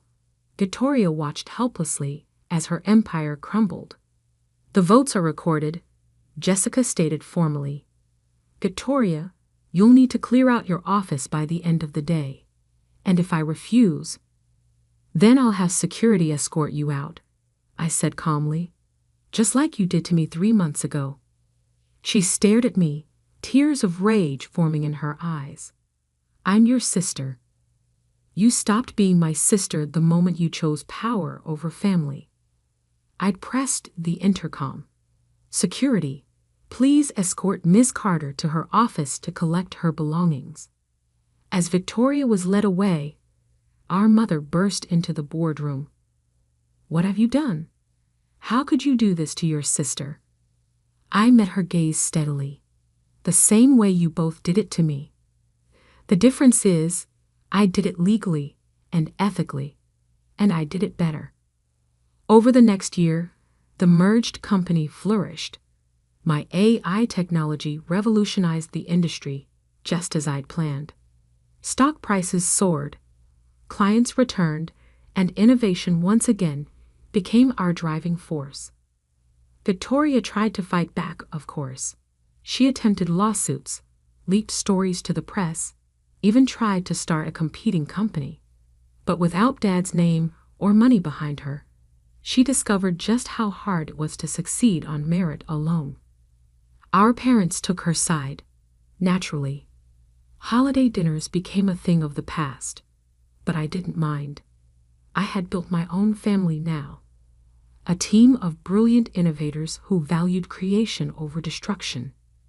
1 year to the day after the takeover, I sat in my office, the same office where Victoria had once reigned. A familiar figure appeared in my doorway. Ms. Carter? My assistant looked uncertain. Your sister is here. Victoria stood behind him, looking different, humbler. The designer clothes and perfect makeup were gone, replaced by a simpler, more authentic version of my sister. Can we talk? She asked quietly. I studied her for a moment, then nodded. Close the door. She sat across from me, fidgeting with her purse. I've been doing a lot of thinking this past year. About Dad, about the company, about what you built while I was busy trying to tear you down. And you were right. About everything. She took a deep breath. I wanted to control Dad's legacy so badly that I forgot what that legacy was supposed to be about. Innovation, creation, building something meaningful. I leaned back in my chair, waiting. I'm not asking for my job back, she continued. I don't deserve it. But I've been developing some ideas of my own. Small stuff, nothing like your AI system. But it's mine, and it's honest. She pulled out a business plan, sliding it across my desk. I'm not asking for money or support. I wanted you to be the first to see it. I picked up the proposal, scanning it thoughtfully. It was good, genuinely good. A small tech solution for local businesses, the kind of thing that could help real people. You did this yourself? She nodded. No shortcuts. No writing on Dad's name. Just me. Learning to code in my apartment, trying to build something real. I was quiet for a long moment, remembering all the times I'd wished for my sister to understand what real innovation meant. There's a small business incubator program starting next month, I said finally, independent from Carter Technologies, but I mentor there sometimes. Submit your proposal. If it's accepted, you'll get seed funding and guidance. Really? Hope flickered in her eyes. On one condition. I held up a finger. You earn it. No special treatment. No family connections.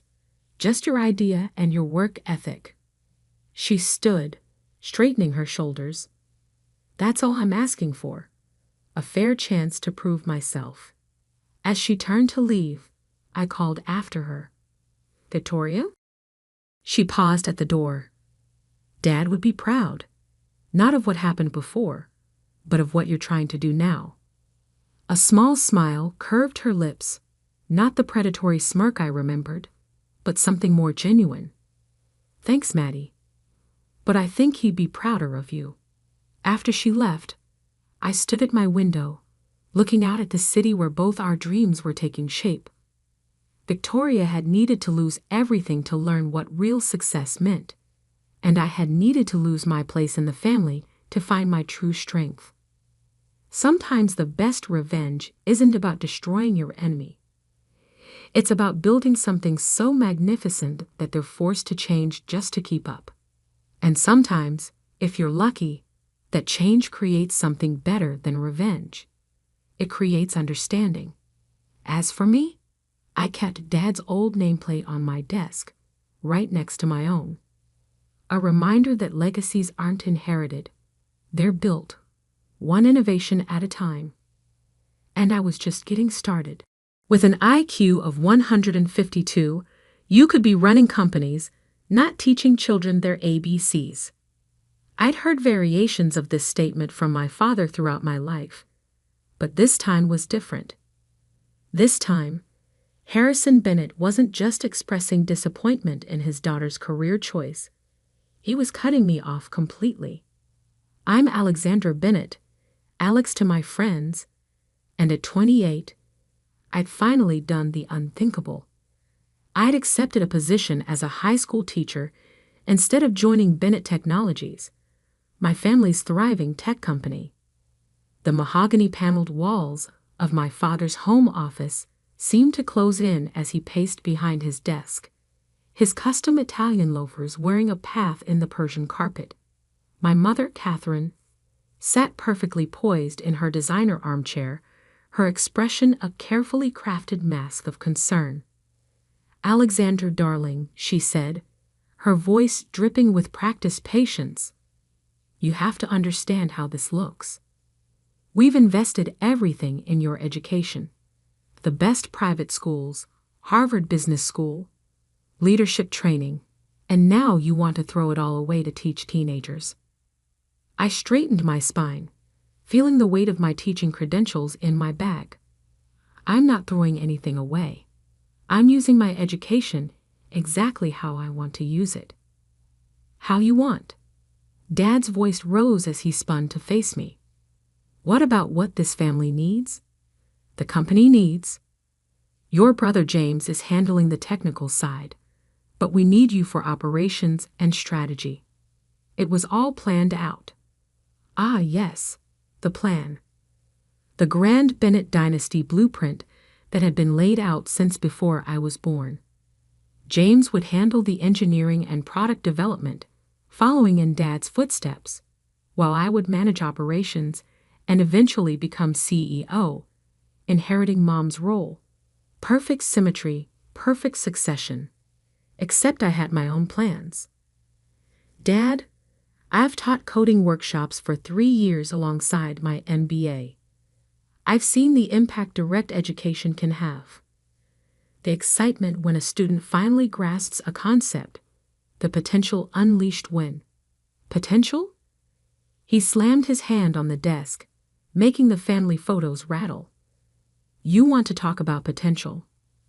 Bennett Technologies is about to sign the largest government contract in our history. We're talking billions in educational technology infrastructure. That's real impact. I knew about the contract. The A-Tech initiative, a massive project to modernize the entire state's educational technology infrastructure. Bennett Technologies was the frontrunner, but they still needed approval from the State Department of Education. And who do you think evaluates and implements these education contracts? I asked quietly. Teachers, education professionals, people who understand both technology and classroom realities. Don't get smart with me, Dad snapped. If you want to understand how technology works in education, you do it from the corporate side, not by grading papers and chaperoning proms. Mom stood up, smoothing her silk blouse. Alexandra, we're just trying to protect you. Teaching is admirable, but the salary, the status, she shuddered delicately. How will you maintain your lifestyle? I looked around the office, at the symbols of wealth that had defined my upbringing. The rare art pieces, the antique furniture, the photos of our family at charity galas and yacht club events. Maybe I don't want that lifestyle. The words hung in the air like a death knell. Dad's face turned an alarming shade of red. Then you won't have it. As of this moment, you're cut off. No more trust fund, no more allowance, no more family connections.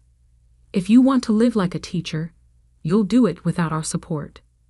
Harrison, Mom gasped, though I noticed she made no move to contradict him.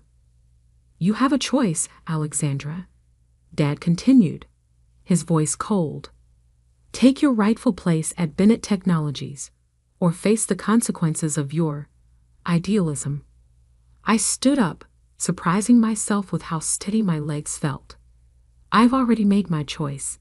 I start at Franklin High School next month. Then I suggest you start learning to live on a teacher's salary immediately. He turned his back to me. A clear dismissal. Madeline will show you out. Mom gave me one last pleading look but remained silent as I walked out of the office. The housekeeper, Madeline, was waiting in the hallway, my coat already in her hands. She'd worked for our family for 20 years, had practically raised me while my parents built their empire. Miss Alexandra, she whispered, slipping something into my pocket as she helped me with my coat. You'll always have friends here. Outside, the autumn air was crisp as I walked to my car, a modest Prius I'd bought myself, much to my parents' horror. Inside my pocket, I found a folded envelope containing $2,000 in cash and a note in Madeline's careful handwriting. For emergencies. Proud of you. I drove home to my new apartment, also modest, also self-funded, fighting back tears. Not of sadness, but of determination. My parents thought teaching was beneath me, a waste of potential. They had no idea that I was about to have more influence over their precious contract than they could imagine. Because what my family didn't know was that I hadn't just accepted any teaching position. Through my work with coding workshops and educational outreach, I had caught the attention of some very important people in the state's education department. People who were looking for someone with both educational experience and a deep understanding of technology infrastructure. My position at Franklin High was only part of my new role.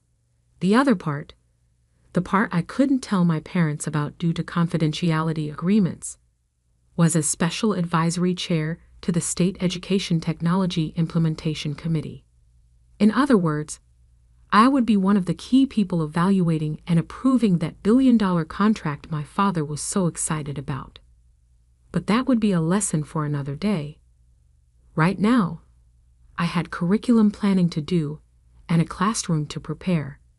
After all, as any good teacher knows, the best revelations come after proper preparation. I pulled into my apartment complex, passing the gleaming high-rises where I used to live to reach my more humble building. A text from James lit up my phone. They'll come around, Lex. They always do. I smiled sadly.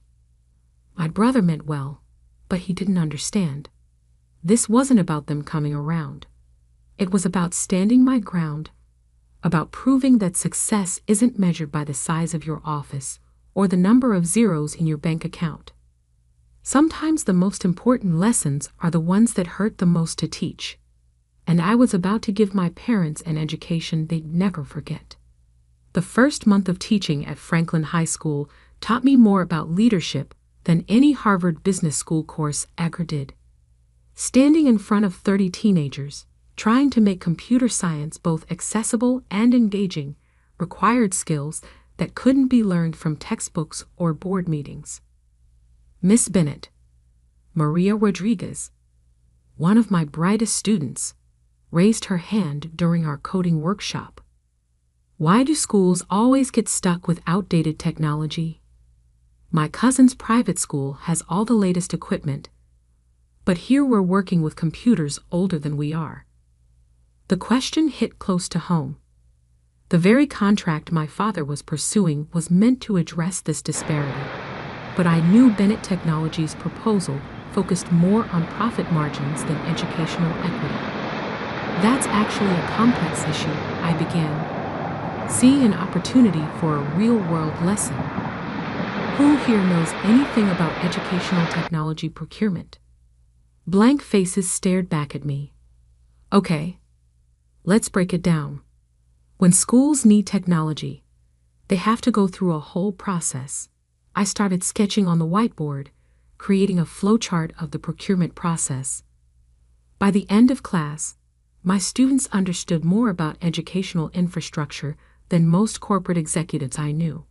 After school, I headed to my other office, a sleek space in the State Education Department building downtown. As Special Advisory Chair, I had the responsibility of reviewing all major technology implementation proposals for the state schools. Alex, you need to see this, Sarah Martinez, my deputy, said it as I walked in. She handed me a thick folder with the Bennett Technologies logo emblazoned on it. Their final proposal just came in. I spent the next 3 hours reviewing the document, my heart sinking with each page. The technology was cutting edge, yes, but the implementation plan was clearly designed to maximize profit rather than educational impact. Schools would be locked into expensive service contracts, forced to upgrade on the company's schedule rather than their own, and smaller districts would receive lower priority support. They don't understand how schools actually work, I muttered, making notes in the margins. This would bankrupt half our districts within 5 years. Speaking of not understanding, Sarah said, handing me a newspaper. You might want to see this. It was the business section of the city paper. There, smiling from a photo, were my parents at a charity gala. The headline read, Bennett Technologies, set to revolutionize state education. The article quoted my father. Our company understands education better than anyone. This contract will transform how our children learn. I was still staring at the article when my phone buzzed. A text from my brother James. Dad's planning a big announcement dinner next week. They're so confident about the contract. They're already celebrating. Maybe you should come? Try to patch things up. Before I could respond, another message came through. This one from the family group chat I was still part of, though no one had addressed me directly in weeks. Mom's celebration dinner next Thursday at Le Cirque. Black tie. Harrison has a major announcement. Dad, time to show everyone what the Bennett family can achieve in education. Would be nice if ALL family members could demonstrate such commitment to educational excellence. The passive-aggressive dig wasn't subtle. I switched back to James's private message. They're inviting the whole board, major shareholders, even the press. Dad's convinced the contract is a done deal. Says their inside sources at the education department confirmed it's just a formality at this point. I felt a chill. Inside sources? I knew there had been rumors of Bennett Technologies trying to influence department officials. This would need investigation. The next week was a blur of activity. By day, I taught my students, working with outdated equipment, but seeing their enthusiasm for learning shine through regardless. By night, I pored over contract proposals, meeting with other committee members, and building a case for what our schools really needed. I also did something I'd never done before. I started documenting every interaction, every email, every piece of evidence suggesting Bennett Technologies was trying to manipulate the contract process. If they were playing dirty, they needed to be exposed. 2 days before the celebration dinner, I received an official invitation. Not from my parents, but from Bennett Technologies' PR department. You are cordially invited to celebrate Bennett Technologies' groundbreaking achievement in educational technology. As a professional educator, your presence would add valuable perspective to this historic moment.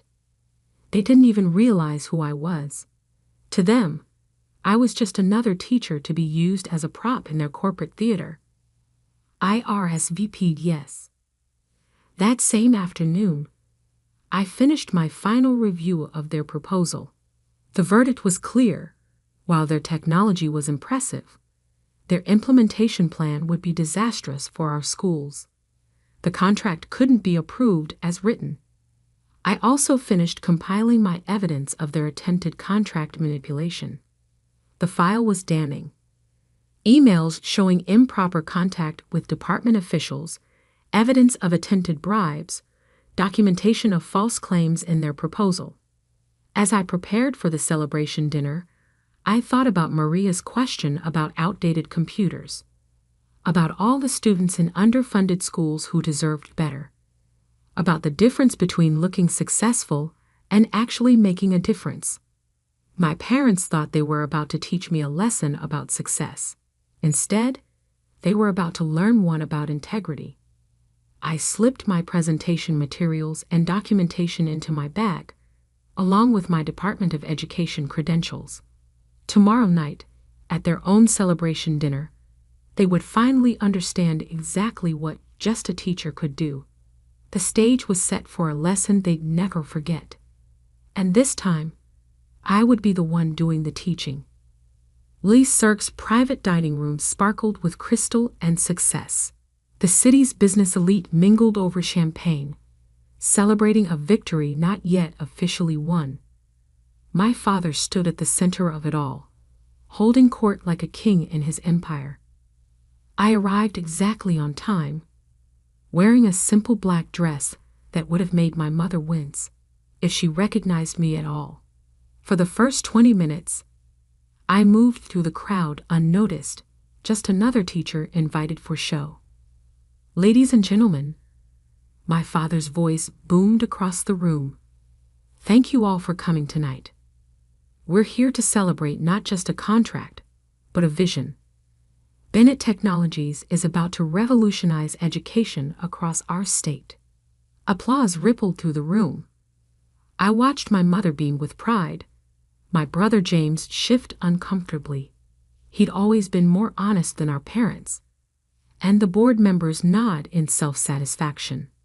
In just a few days, Dad continued, we'll be signing the largest educational technology contract in state history. Our inside sources tell us it's a done deal. More applause. And to demonstrate our commitment to educators, we've invited several teachers to join us tonight. These are the people who will be using our technology, shaping young minds. His voice trailed off as he finally spotted me in the crowd. The color drained from his face. Alexandra? Hello, Dad, I said, loud enough for everyone to hear. Don't let me interrupt. You were saying something about inside sources and done deals. Mom's champagne glass nearly slipped from her fingers. James took a step forward, then thought better of it. What are you doing here? Dad's attempt at a smile looked more like a grimace. I was invited. I held up the PR department's invitation. As a professional educator, though I'm actually here in my other capacity, I reached into my bag and pulled out my credentials. As Special Advisory Chair of the State Education Technology Implementation Committee. The silence that fell over the room was absolute. I could see the wheels turning in every head as they processed what this meant. That's impossible, Mom finally managed. Why? Because I'm just a teacher. I walked to the front of the room, my heels clicking on the marble floor. Actually, that's exactly why I was chosen for the role. They needed someone who understood both technology and education.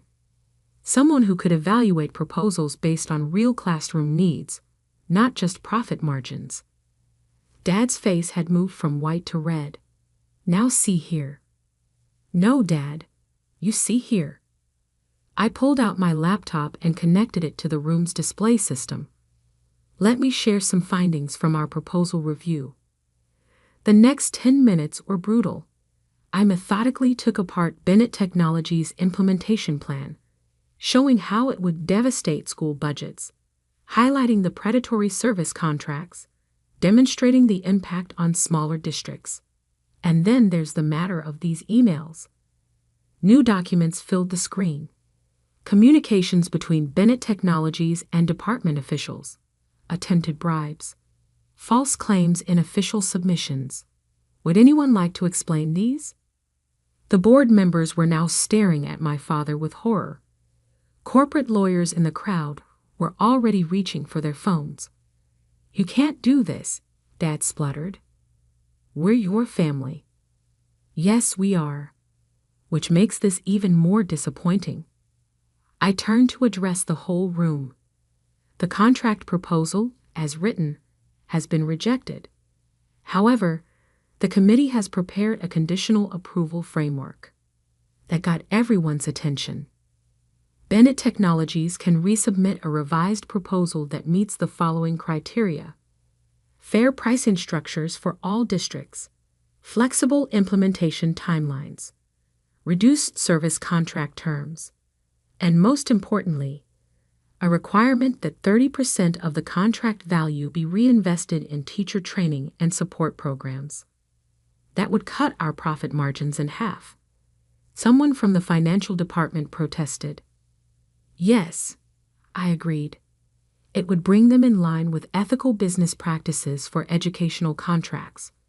You have 48 hours to decide if you want to resubmit under these terms, or we move to the next qualified bidder. The room erupted in chaos. Board members huddled in corners. Lawyers whispered urgently to executives. And my parents just stared at me like they'd never seen me before. All this time, Mom said softly, "You were doing exactly what you taught me," I finished for her. "Making an impact on education, just not the way you planned." James approached, a hint of a smile on his face. "You know what this means. If we accept these terms, you'll be overseeing our company's largest contract." "No," I corrected him. "I'll be ensuring that students like Maria Rodriguez get the educational tools they deserve, regardless of which company provides them." The next few weeks were intense. Bennett Technologies ultimately accepted the committee's terms. They really didn't have a choice once their ethical violations came to light. The revised contract was actually better for everyone. Schools got fair terms, teachers got support, and the company maintained its market position, just with more reasonable profits. My parents? That took longer to resolve. Dad showed up at Franklin High 3 weeks after the dinner. I was teaching my coding class when he appeared in the doorway. "Miss Bennett," Maria called out, "isn't that your dad? The tech company guy?" "Yes," I said, watching him take in the classroom, the engaged students, the work we were doing with limited resources. "He's here to learn." "Alexandra," he said when class ended, I was wrong. About teaching. About you. About a lot of things." "I know," I replied. "That's why I had to teach you differently." We didn't hug it out. Things weren't that simple. But over time, something interesting happened. My father started showing up at school board meetings. My mother began advocating for educational causes. They didn't fully understand my choices, but they started respecting them. The trust fund remained cut off, but I didn't care. My teacher's salary, supplemented by my department role, was enough. I had something better than wealth. I had purpose. A year later, I received a letter from Maria Rodriguez. She'd been accepted to MIT on a full scholarship. Her application bolstered by the coding projects she'd completed in my class, using the new technology her school could finally afford.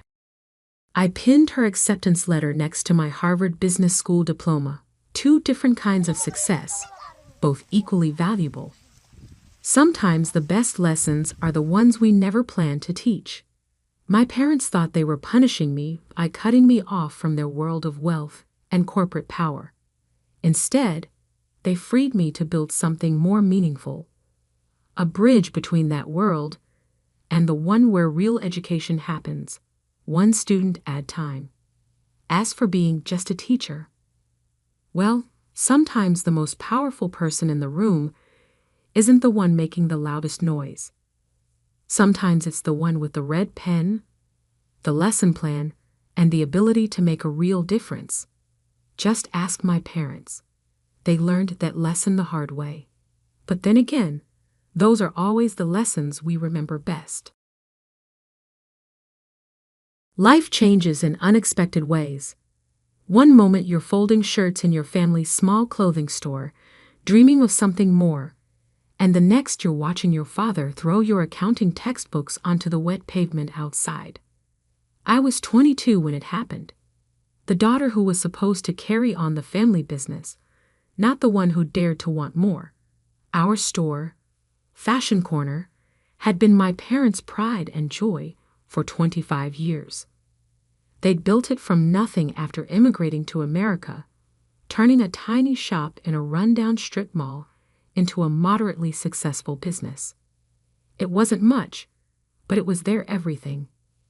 "Emily, fold these properly." Mom would snap, redoing my work for the 100th time. "How will you run this store if you can't even fold a simple sweater?" That was the thing. I never wanted to run the store. Don't get me wrong. I respected what my parents had built. I understood their sacrifice, the countless hours they'd worked to give me a better life. But their dream wasn't mine. I still remember the day I first saw the night class flyer at the community college. Associate's degree in accounting. Evening classes available. My hands trembled as I took a photo of it with my phone. For weeks after, I'd lie awake at night, imagining a different future than the one my parents had planned. It took me 3 months to gather the courage to enroll. 3 months of secretly saving every tip, every extra dollar I could squeeze from my store salary. My plan was simple: work at the store during the day, take classes at night, and somehow make it all work. For 2 months, I managed to keep it hidden. I'd leave the store at 6 p.m., claiming I was meeting friends or going to the gym. Instead, I'd rush to my accounting classes, heart pounding with equal parts exhaustion and excitement. For the first time in my life, I felt alive, challenged, like I was moving towards something instead of standing still. Then came the night that changed everything. I was in the middle of my advanced accounting class when my phone started buzzing. 20 missed calls from my parents. A customer had seen me walking into the college and mentioned it to my mother. By the time I got home, they were waiting. "What is this?" Dad demanded, holding up my course schedule that he'd found in my bag. His face was that particular shade of red I'd only seen a few times in my life. When we'd been robbed last year, when my brother told them he was moving to Europe for a job. "I can explain," I started, but Mom cut me off. "Explain what?" "That you're wasting your time with useless classes instead of learning the business. That you're throwing away everything we built for you." "I'm not throwing anything away," I protested. "I can do both. Work here during the day, study at night." "No. Dad's fist came down on the counter so hard the register rattled. You choose right now. The store or these foolish classes. I looked at them both. My mother's disappointed face, my father's anger, and for the first time in my life, I chose myself. The classes, I whispered. The silence that followed was deafening. Then get out. Dad's voice was cold, final. He walked to my workstation, grabbed my accounting textbooks, and threw them through the front door onto the rain-soaked sidewalk. If education is more important than family, then go. Don't come back until you've learned your place. Mom didn't say a word. She just turned her back, straightening a rack of dresses as if I'd already disappeared. I gathered my soaked books from the pavement, mascara running down my face as I tried to save the pages. My whole life was in that store, but as I watched my parents lock the door behind me, I realized something important. It wasn't the life I wanted. That night, I slept on my best friend Sophia's couch. My wet textbooks spread out on her coffee table to dry. You can stay as long as you need, she said, bringing me a cup of tea and a blanket. But what's your plan? I stared at my books, their pages wrinkled, but still readable. I'm going to finish what I started, I said finally. I have to. The next few months were the hardest of my life. I found a job as a bookkeeper's assistant at a small firm, barely making enough to split rent with Sophia. Every morning, I'd walk past Fashion Corner on my way to work, watching my parents open up through the big front windows. They never looked up, never acknowledged me. It was like I'd ceased to exist. My brother James tried to mediate at first.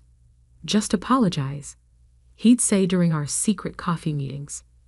Tell them you made a mistake. They'll forgive you. But I hadn't made a mistake.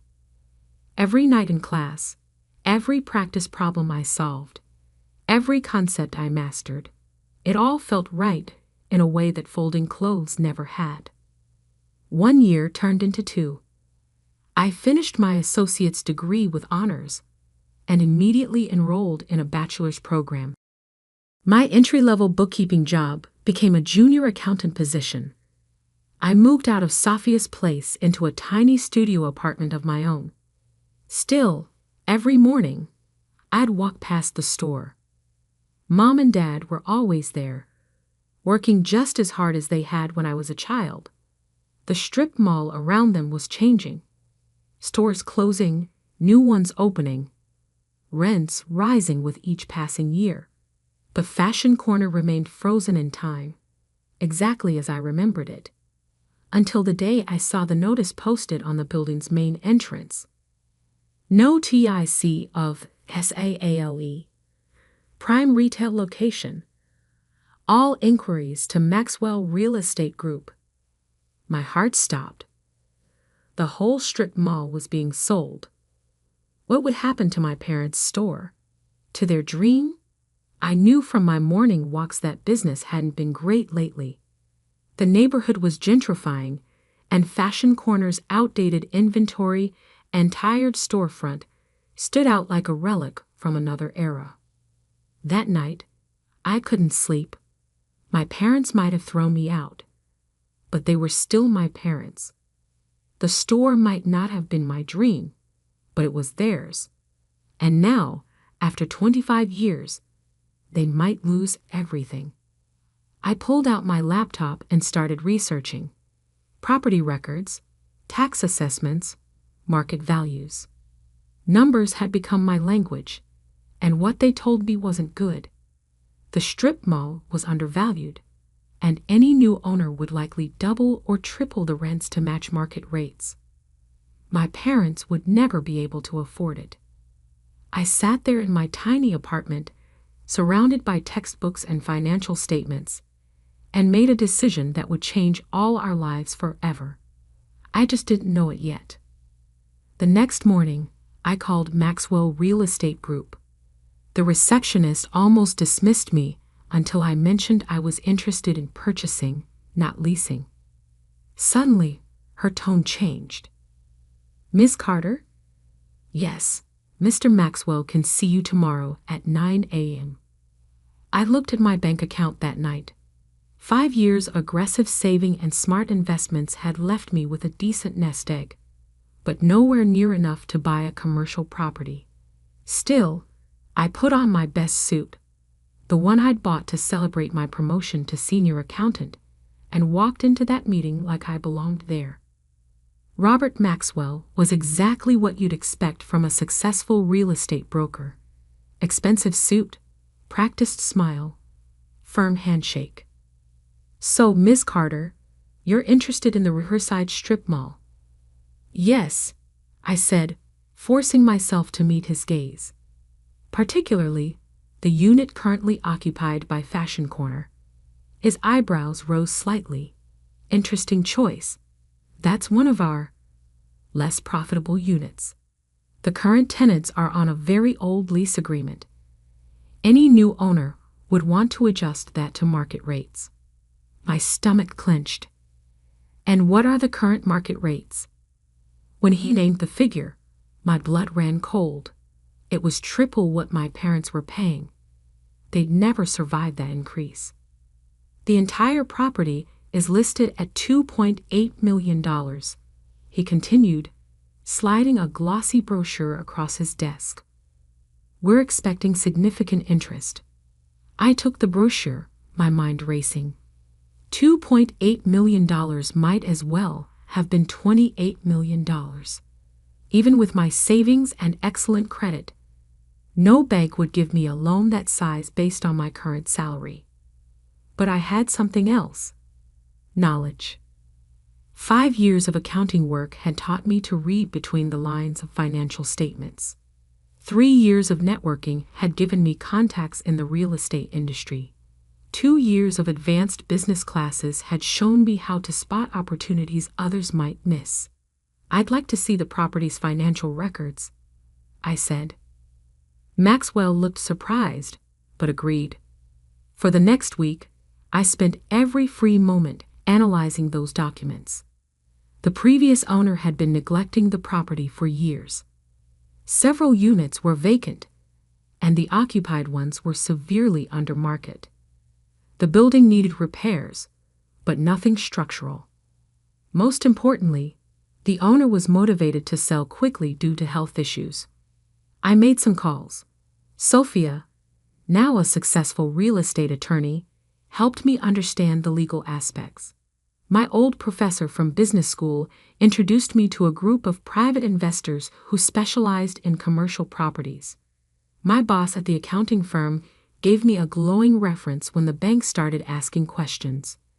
2 weeks later, I walked back into Maxwell's office with a proposal. $2.2 million, with 20% down from a combination of my savings and private investors. The rest would come from a commercial loan backed by the property's potential income once brought up to market rates. "Bold strategy," Maxwell said, reviewing my proposal. "But risky. What makes you think you can turn this property around?" I pulled out my detailed business plan.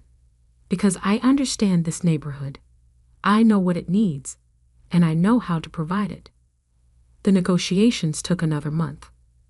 Every night, I'd walk past the store, watching my parents close up shop, unaware that their daughter was fighting to secure their future.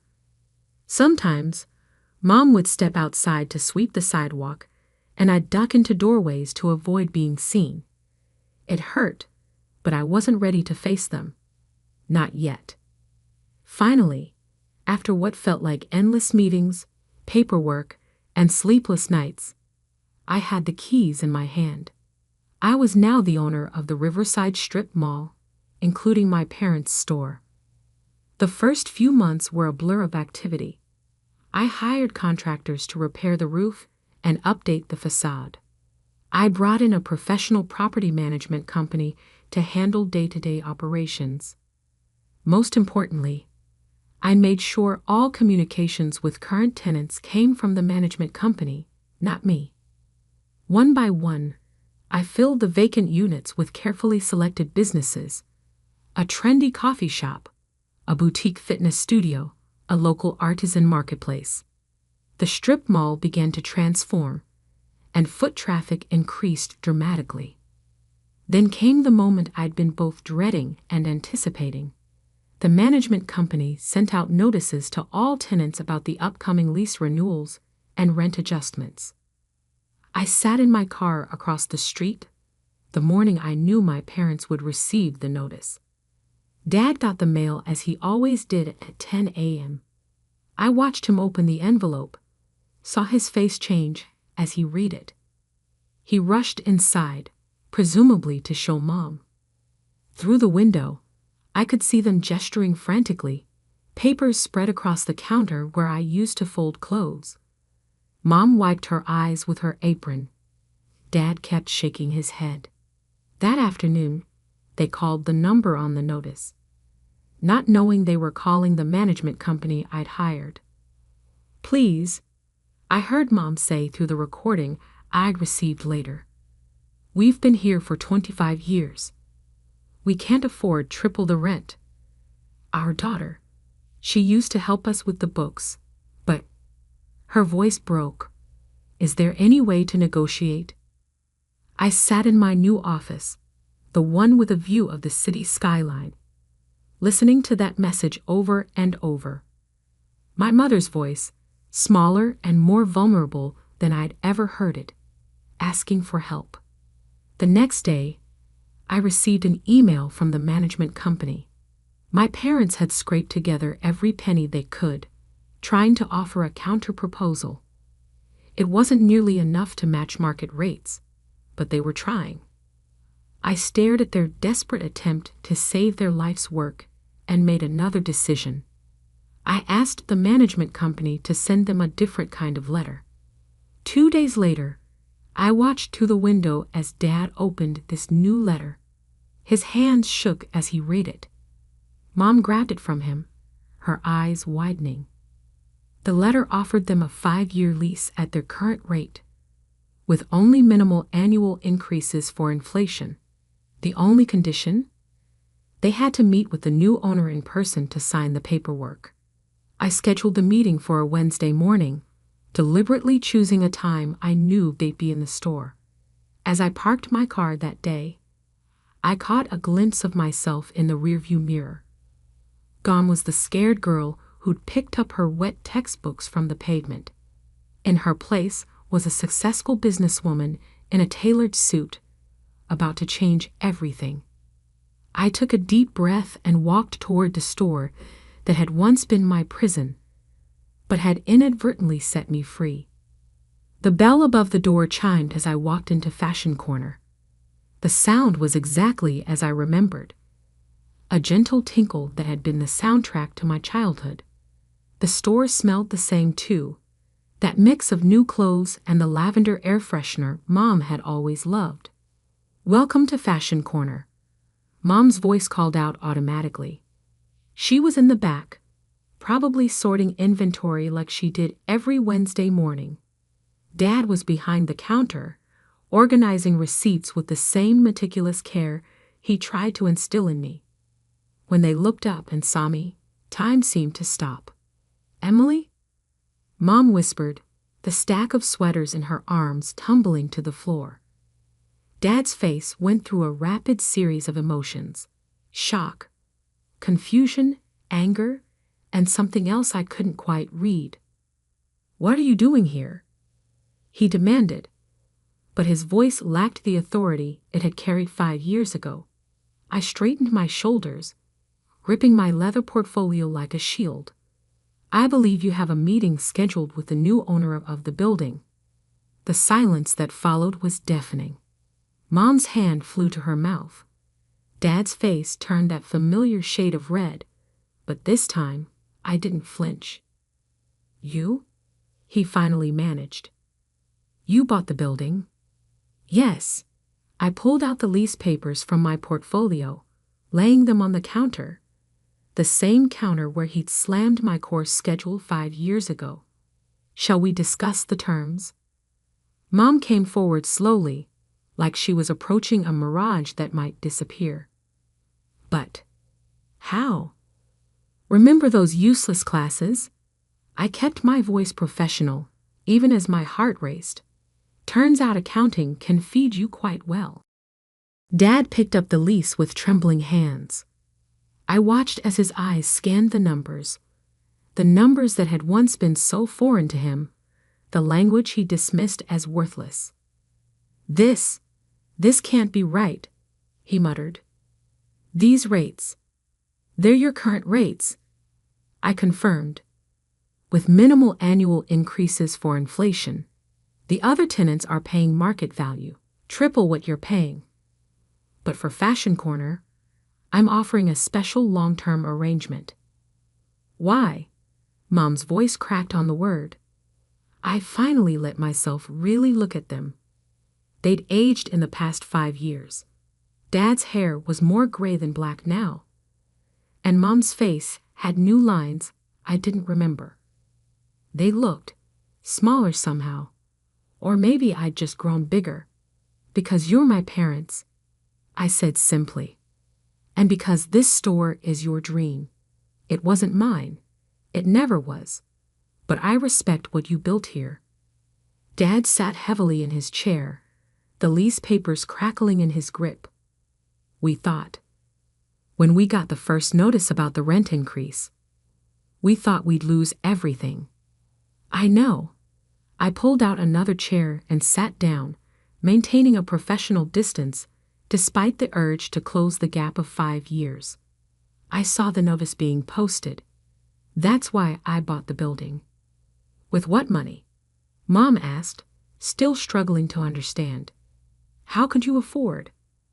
I worked hard, I said, unable to keep a hint of pride from my voice.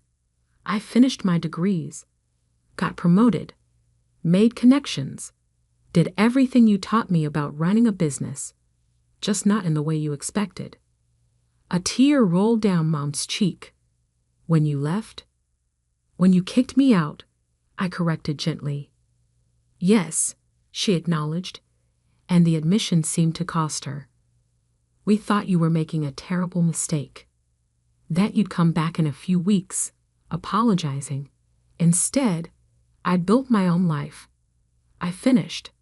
One where I could help you keep yours. Dad was still staring at the lease. These terms. We can afford this. We can stay. Yes, you can stay. I stood up, smoothing my skirt. The management company will send someone over this afternoon to finalize the paperwork. Unless, I hesitated, then took the plunge. Unless you prefer to sign them now, with me. The silence stretched between us. 5 years of hurt and pride and stubbornness making it hard to bridge the gap. Then Mom moved, crossing the space between us in 3 quick steps, and pulled me into a hug that smelled of lavender and home. My smart, stubborn girl, she whispered in my ear. I'm so sorry we didn't see. Dad cleared his throat. The books, he said gruffly. For the store. They're a mess since you left. Maybe you could look at them as our landlord? I felt a smile tugging at my lips. How about as your daughter instead? He nodded, and though he didn't hug me like Mom, he did reach out and squeeze my hand, the same hand he'd once slapped an accounting textbook from. We spent the next hour going through the lease, line by line. I explained each clause, each provision, just like I'd learned to do in those night classes they'd once despised. Mom made tea in the back room, using my old mug that she'd apparently never thrown away. As I was leaving, Dad called out, Emily? I turned at the door, the bell chiming above me. Next time, he said, his voice rough with emotion, use the back entrance. No need to wait for opening hours. You still have a key, right? I reached into my purse and pulled out my keychain. Among the new keys to my office, my condo, my car, There was a small brass key I'd never had the heart to remove. Never got rid of it, I said softly. That night, I sat in my office overlooking the city, adding another document to the lease file. A succession plan for Fashion Corner, ensuring that whenever my parents decided to retire, the store would stay in the family. Not because I wanted to run it. That dream had never been mine. But because sometimes protecting someone else's dream is just as important as chasing your own. A week later, Mom called.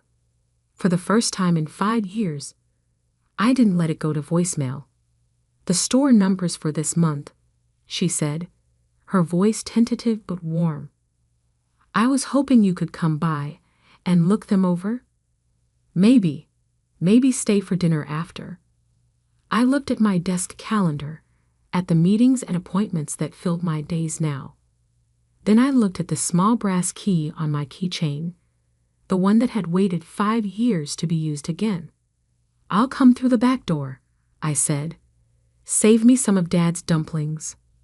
Her laugh was watery, but real. "Always, Emily. Always." As I hung up the phone, I caught my reflection in the office window. Behind me, I could see Fashion Corner's sign glowing in the twilight, looking fresher after the renovations, but still essentially the same. Like us, changed, but still standing, still family. Sometimes the longest journeys lead you right back home, just not in the way anyone expects. 5 years ago, I'd walked away from Fashion Corner with nothing but wet textbooks and a dream. Now I owned the building, had a successful career, and was finally building the relationship with my parents that I'd always wanted. One based on respect, rather than obligation. Education hadn't just fed me, it had given me the power to feed us all. The next morning, I used my key in the back door of Fashion Corner. The familiar scent of lavender welcomed me home, and this time, I stayed. They say simplicity is the ultimate sophistication. In the world of app design, that's doubly true. But try telling that to someone who mistakes complexity for innovation. I learned this lesson the hard way at Summit Design Labs, watching 5 years of groundbreaking work get dismissed as basic by someone who couldn't tell a wireframe from a window display. My name is Alexandra Mitchell, and I've spent the last decade perfecting the art of invisible design. Interfaces so intuitive that users forget they're interacting with technology at all. It's the hardest kind of design to create, and the easiest to dismiss if you don't understand what you're looking at. "This can't be it," Jackson Porter said, scrolling through my presentation with increasingly visible disappointment. "Where's the innovation? The disruption? This looks like any other banking app." I watched my business partner of 5 years dismiss 18 months of revolutionary work with the casual arrogance of someone who'd never actually built anything himself. Jackson had joined Summit Design Labs in our 2nd year, bringing connections and capital we desperately needed at the time. He was good at one thing: convincing wealthy clients that we were the next big thing in tech design. "That's the point, Jackson," I explained, zooming in on the interface layers. "The innovation is in how it works, not how it looks. The adaptive learning system looks basic," he interrupted, pushing back from the conference table. "Global Bank is expecting something revolutionary. They're not paying us $2 million for this." He gestured dismissively at my screens. I took a deep breath, reminding myself that Jackson's opinion didn't matter. Tomorrow's presentation to Global Bank's executive team would show them exactly how revolutionary the design was. The adaptive interface I'd created would change how people thought about banking, making complex financial transactions as intuitive as sending a text message. "You haven't even tested it," I said, pulling up the prototype. "Let me show you how the emotional response tracking works." "Alex, Jackson cut in, using the condescending tone he perfected over the years. I know you're proud of this, but we need something that pops. Something that shows Global Bank they're getting their money's worth. All this invisible innovation doesn't sell. I looked around our sleek office, remembering when it was just a cramped co-working space where I'd first sketched out my vision for truly intuitive design. Summit Design Labs had grown on the strength of my work, but lately, Jackson had been pushing for more flash, less function, more sizzle, less steak. The prototype testing shows. Testing, Jackson scoffed. Real innovators don't wait for testing. They disrupt. They revolutionize. This, he waved at my screens again. This looks like something from a UX 101 class. That stung. I'd spent years developing the psychological principles behind my adaptive interfaces. The Global Bank app wasn't just a design. It was the culmination of everything I'd learned about how humans interact with technology. Jackson, the simplicity is deliberate. The interface adapts to each user's behavioral patterns, learning. Save the technical details, he interrupted, standing up. I've got another meeting. We'll talk about this tomorrow before the Global Bank presentation. He strode out, leaving me alone with my supposedly basic design. I turned back to my screens, checking the time. 16 hours until the presentation. Plenty of time for Jackson to come around once he actually saw the interface in action. I worked late into the night, refining the demonstration, making sure every interaction was perfect. The adaptive learning system was my masterpiece, an interface that would actually understand its users, anticipating their needs before they even realized them. At midnight, the cleaning crew found me still at my desk. Working late again, Miss Mitchell? Maria asked, emptying my trash can. Big presentation tomorrow, I smiled, rubbing my eyes. Have to make sure everything's perfect. Like always, she nodded. Mr. Porter left hours ago. Said something about a dinner with clients. I nodded, used to Jackson's networking sessions at expensive restaurants. Let him wine and dine. I had real work to do. It wasn't until I finally headed home at 2 a.m. that I noticed something odd. Jackson's laptop was still on his desk, glowing softly in the dark office. He never left without it. Curious, I glanced at the screen as I passed. What I saw made my blood run cold. There, in pristine high-resolution glory, was my interface design, but not the basic version Jackson had dismissed. This was my complete work, every innovation, every breakthrough, rebranded with a new company name, Porter Innovation Labs. My first thought was that I must be more tired than I realized. Jackson might be arrogant, but he couldn't.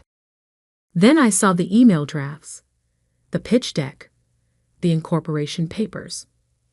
Porter Innovation Labs is proud to present a revolutionary new approach to financial technology. My hands shook as I scrolled through document after document. Jackson hadn't just stolen my design. He'd been planning this for months. The basic dismissal was just his cover, buying time while he prepared to launch my work as his own. And the client dinner he was at tonight? According to his calendar, it was with Global Bank's CEO. I sank into Jackson's ergonomic chair, my mind racing. 5 years of partnership, reduced to this. All those late nights, all that innovation, all that careful refinement. Jackson thought he could just take it all with a few keystrokes and a new logo. But he'd made one crucial mistake. He thought he understood my design. The interface I'd created wasn't just a pretty collection of screens and buttons. It was a living system, built on thousands of hours of behavioral research and psychological insight. Jackson had stolen the blueprint, but he didn't understand the architecture. And tomorrow, in front of Global Bank's entire executive team, that lack of understanding would become painfully clear. I pulled out my phone, checking the time. 14 hours until the presentation. Just enough time to make a few small adjustments to the demonstration version. Things that only someone who truly understood the system would notice. Jackson thought my design was basic. Tomorrow, he'd learn just how sophisticated basic could be.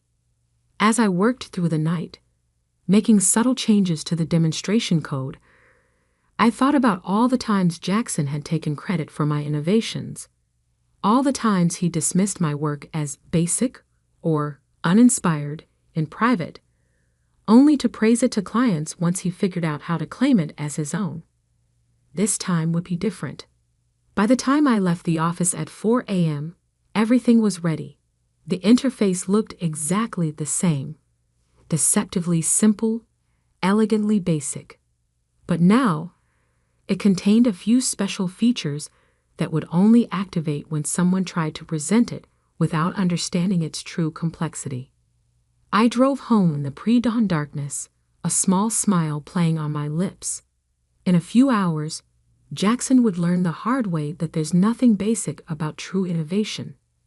Sometimes the most sophisticated systems are the ones that look simplest on the surface. And sometimes the best way to prove your worth is to let others try to steal it.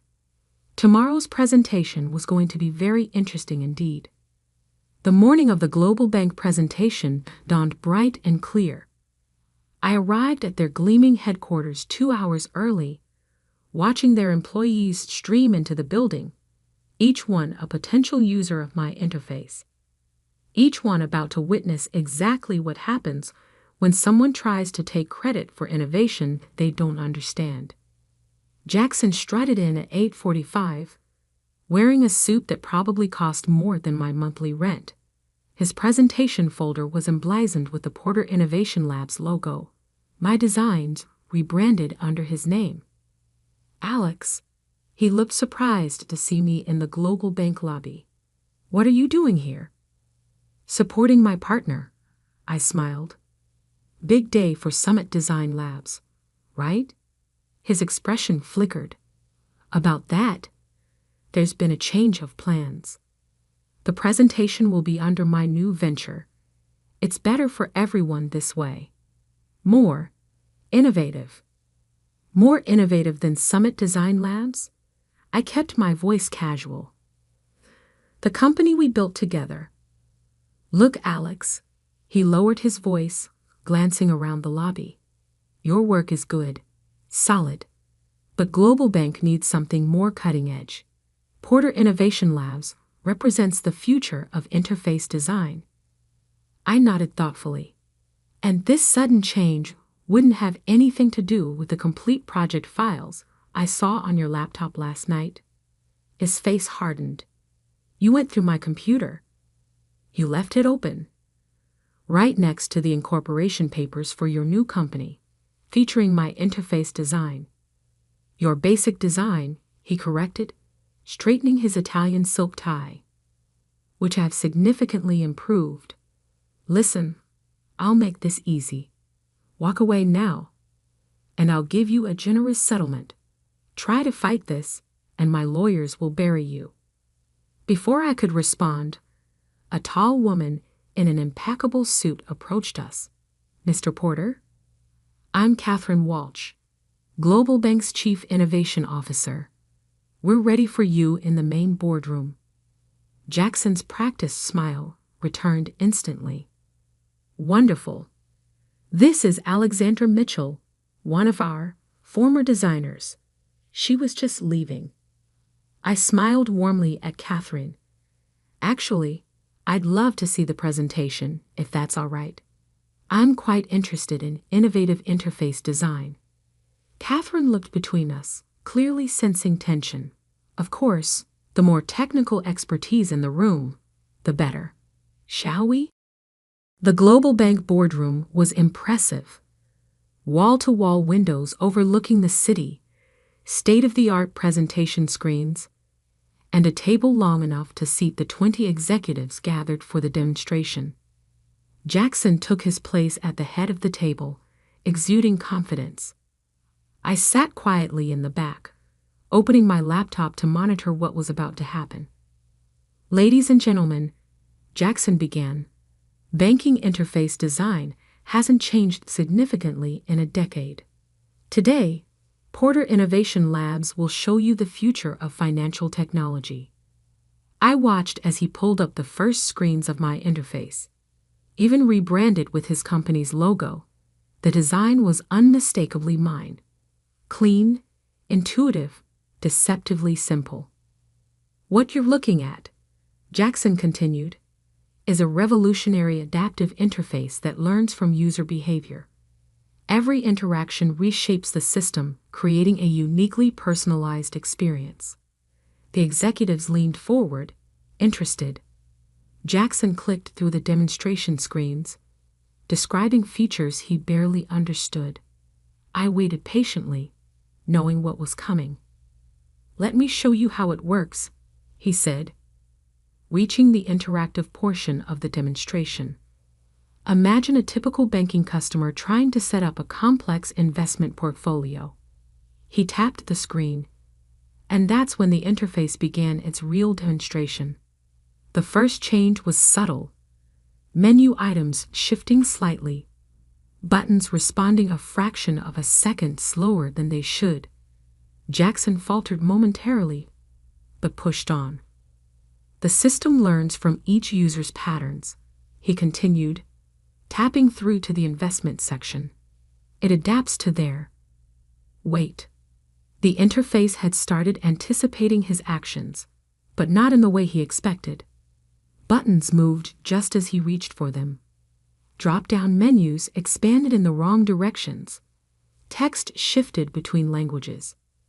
"Small technical issue," he said, his forehead beginning to shine with sweat. "The beauty of this system is its..." The interface interrupted him with a helpful pop-up. "It seems you're having trouble navigating basic functions. Would you like to return to the tutorial?" Nervous laughter rippled through the boardroom. Jackson jabbed at the screen, trying to dismiss the message, but each tap only brought up more helpful suggestions. "User appears confused. Activating beginner mode. Error. Unable to detect basic understanding of interface principles. Warning. Unauthorized presentation attempt detected." Catherine Walsh leaned forward. "Mr. Porter, is the system suggesting you don't know how to use your own interface?" "It's a minor glitch," Jackson said quickly, his voice rising. "The innovative nature of the design sometimes exposes when someone doesn't understand it." I suggested from the back of the room, "May I?" Before Jackson could object, I walked to the front and tapped the screen once. The interface immediately calmed, returning to its elegant, intuitive state. "What you're seeing," I explained to the now very interested executives, "is actually a sophisticated security system built into the interface itself. It recognizes not just what users do, but how they do it. Pattern recognition at the behavioral level. And it recognized that Mr. Porter doesn't understand his own system." Catherine asked, her eyes sharp. "Not his system," I corrected gently. "Mine. This interface was designed and developed by Summit Design Labs, specifically by me. Mr. Porter here thought it looked basic enough to steal. He didn't realize that looking basic was the point." I pulled up the real demonstration screens, showing the layers of complexity hidden beneath the simple surface. The behavioral learning algorithms, the adaptive security protocols, the psychological response patterns. Every element serves a purpose. I continued. The interface learns from each user, building a unique behavioral profile. When someone tries to present it without understanding those principles, I gestured at the screen, where Jackson's increasingly frantic taps were being met with more helpful suggestions about taking basic design courses. It knows, Catherine finished, a smile playing at her lips. Fascinating. And this security feature is built into the interface itself. It's not just a security feature, I explained. It's a fundamental part of how the system learns and adapts. The same algorithms that make it incredibly user-friendly also make it incredibly good at detecting who truly understands its architecture. Jackson had given up on the demonstration and was now standing awkwardly to the side, his perfect suit no longer looking quite so perfect. "This is ridiculous," he sputtered. "I have documentation proving this is my design. Porter Innovation Labs doesn't exist." I cut in smoothly. "At least, not legally. You left the incorporation papers up on your screen last night, Jackson. They weren't filed yet, just like you hadn't actually quit Summit Design Labs or transferred any intellectual property rights." Catherine Walsh stood up. "I think we've seen enough. Ms. Mitchell, Global Bank is very interested in this interface. The real one, designed by Summit Design Labs. Perhaps we could continue this discussion without unnecessary complications." She glanced meaningfully at Jackson, who had the look of a man watching his billion-dollar dreams evaporate. "Of course," I smiled. "Though you should know the real interface is even more sophisticated than what you've seen. This was just the basic demonstration." The meeting concluded quickly after that. Security escorted Jackson out, while Global Bank's legal team began drafting preliminary agreements with Summit Design Labs, minus one former partner. Later that evening, as I sat in my office reviewing Global Bank's offer, significantly larger than the original $2 million, I received an email from Catherine Walsh. "Your basic interface just revolutionized how we think about banking security. Sometimes the most sophisticated innovations are the ones that appear simplest on the surface. Looking forward to a long and innovative partnership." I smiled, thinking about all the times Jackson had dismissed my work as too basic, too simple, too uninspired. He never understood that true innovation isn't about flashy features or complex displays. It's about understanding human behavior deeply enough to make complex things appear simple. The lawsuit Jackson tried to file was dismissed quickly. Turns out, it's hard to claim ownership of something when the thing itself can prove you don't understand it. His reputation in the tech world was effectively over. No one wants to work with a designer who can't use his own interface. Summit Design Labs flourished after his departure. The Global Bank contract led to others, each one drawn to the idea of interfaces that could actually understand their users. We expanded, hired more designers, and I made sure each one understood our core principle: simplicity is sophisticated. A year later, I ran into Jackson at a tech conference. He was working for a small app development company, learning interface design from the ground up. When he saw me, he actually looked embarrassed. "I never really understood it, did I?" he said quietly. "How much work goes into making something look simple?" "That's why it looked basic to you," I replied. "You saw the surface, not the architecture." He nodded, then asked the question I could see had been bothering him. "How did you know I tried to steal it?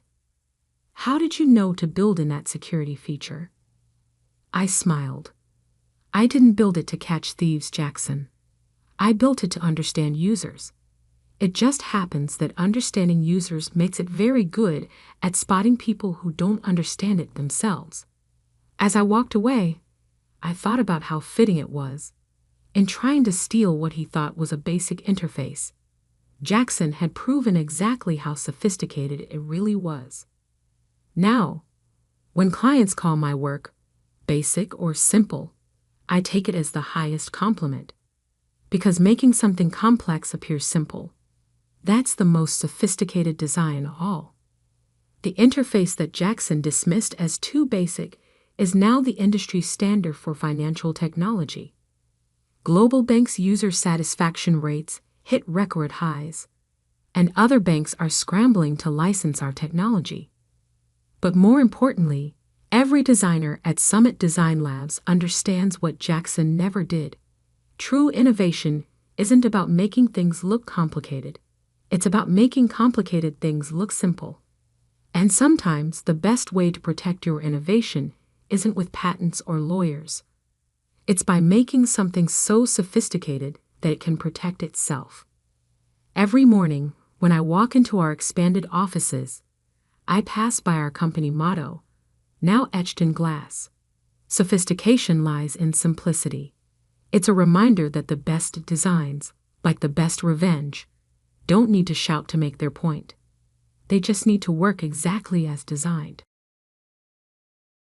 They say simplicity is the ultimate sophistication.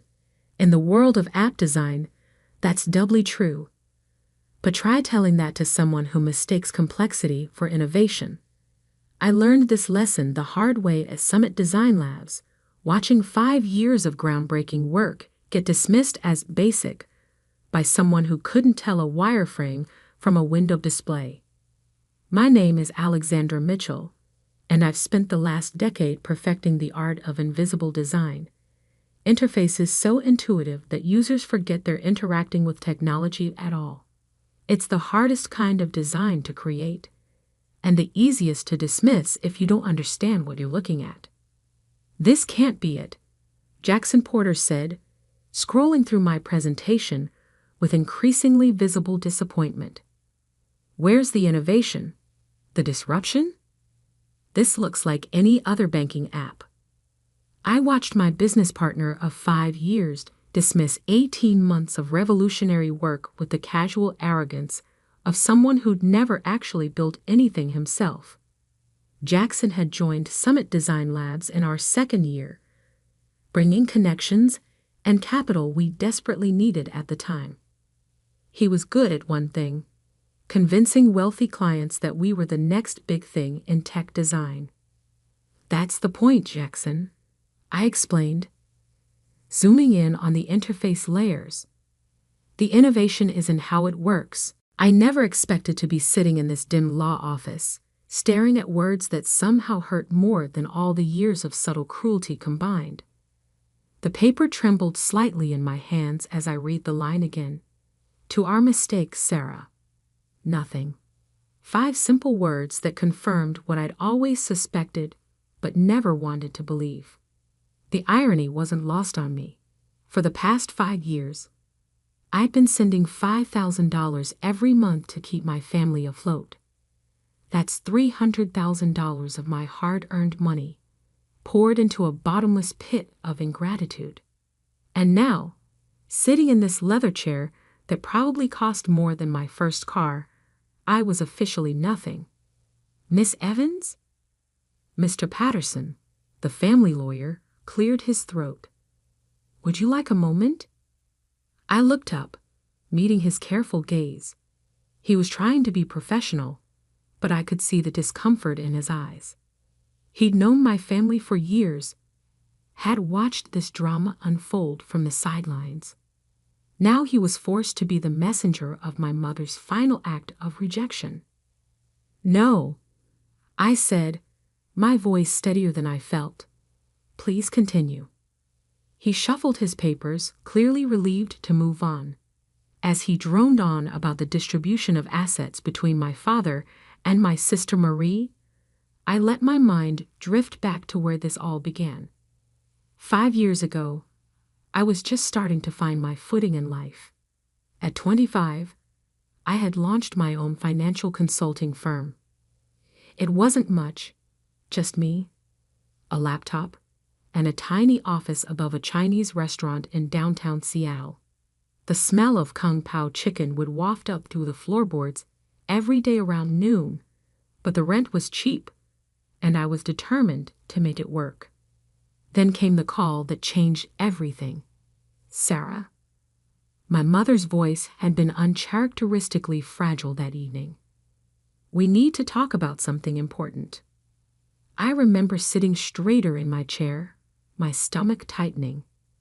Important in my family usually meant bad news. Your father's company, there's been a problem. She paused, and I could hear her struggling to maintain composure. The investment didn't pan out. We're going to lose everything. The investment. I'd warned them about that. Dad's company had sunk most of their capital into a risky venture, despite my advice against it. I'd spent years studying finance, had even worked at one of the top investment firms before starting my own business.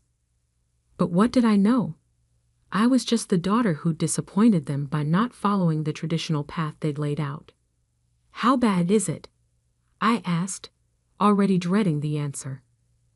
We can't make the mortgage payment this month. Her voice cracked. The credit cards are maxed out. Your father, he's not handling it well. I closed my eyes, knowing what was coming next. The subtle guilt trip, the implied responsibility. I'd seen this pattern my entire life, just never on this scale. Sarah, I hate to ask, but how much do you need? The number she quoted made my heart stop. $5,000. That was almost everything I had in my business account. Money I'd been saving to expand my company, to finally move out of that cramped office with its perpetual smell of Chinese food. But they were family. And in our family, that word carried weight. It meant obligation, duty, sacrifice, especially from me. I'll transfer it right now, I heard myself say.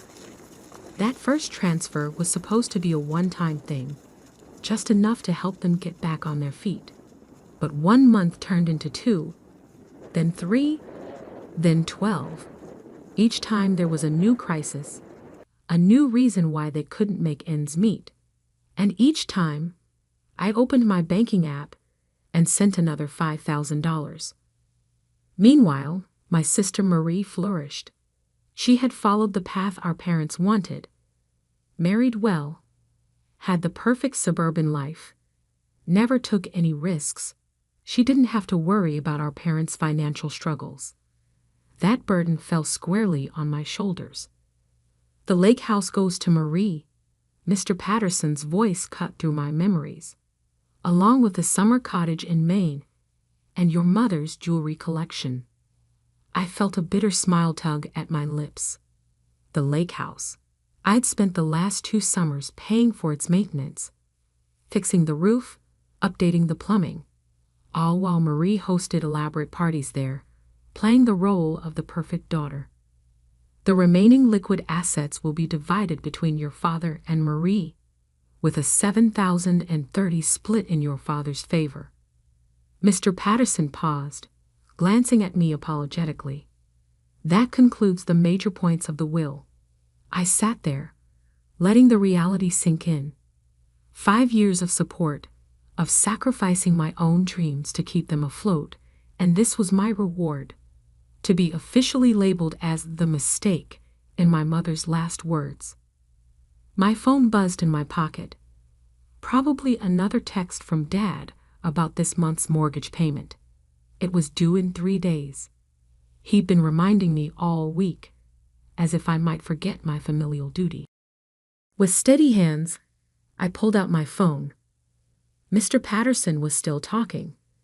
Something about signing papers, but I wasn't listening anymore. I opened my banking app, navigated to the recurring payments section, and found the one labeled Family Support. 1 tap. That's all it would take to end 5 years of financial drain. 1 tap to finally say enough. Miss Evans?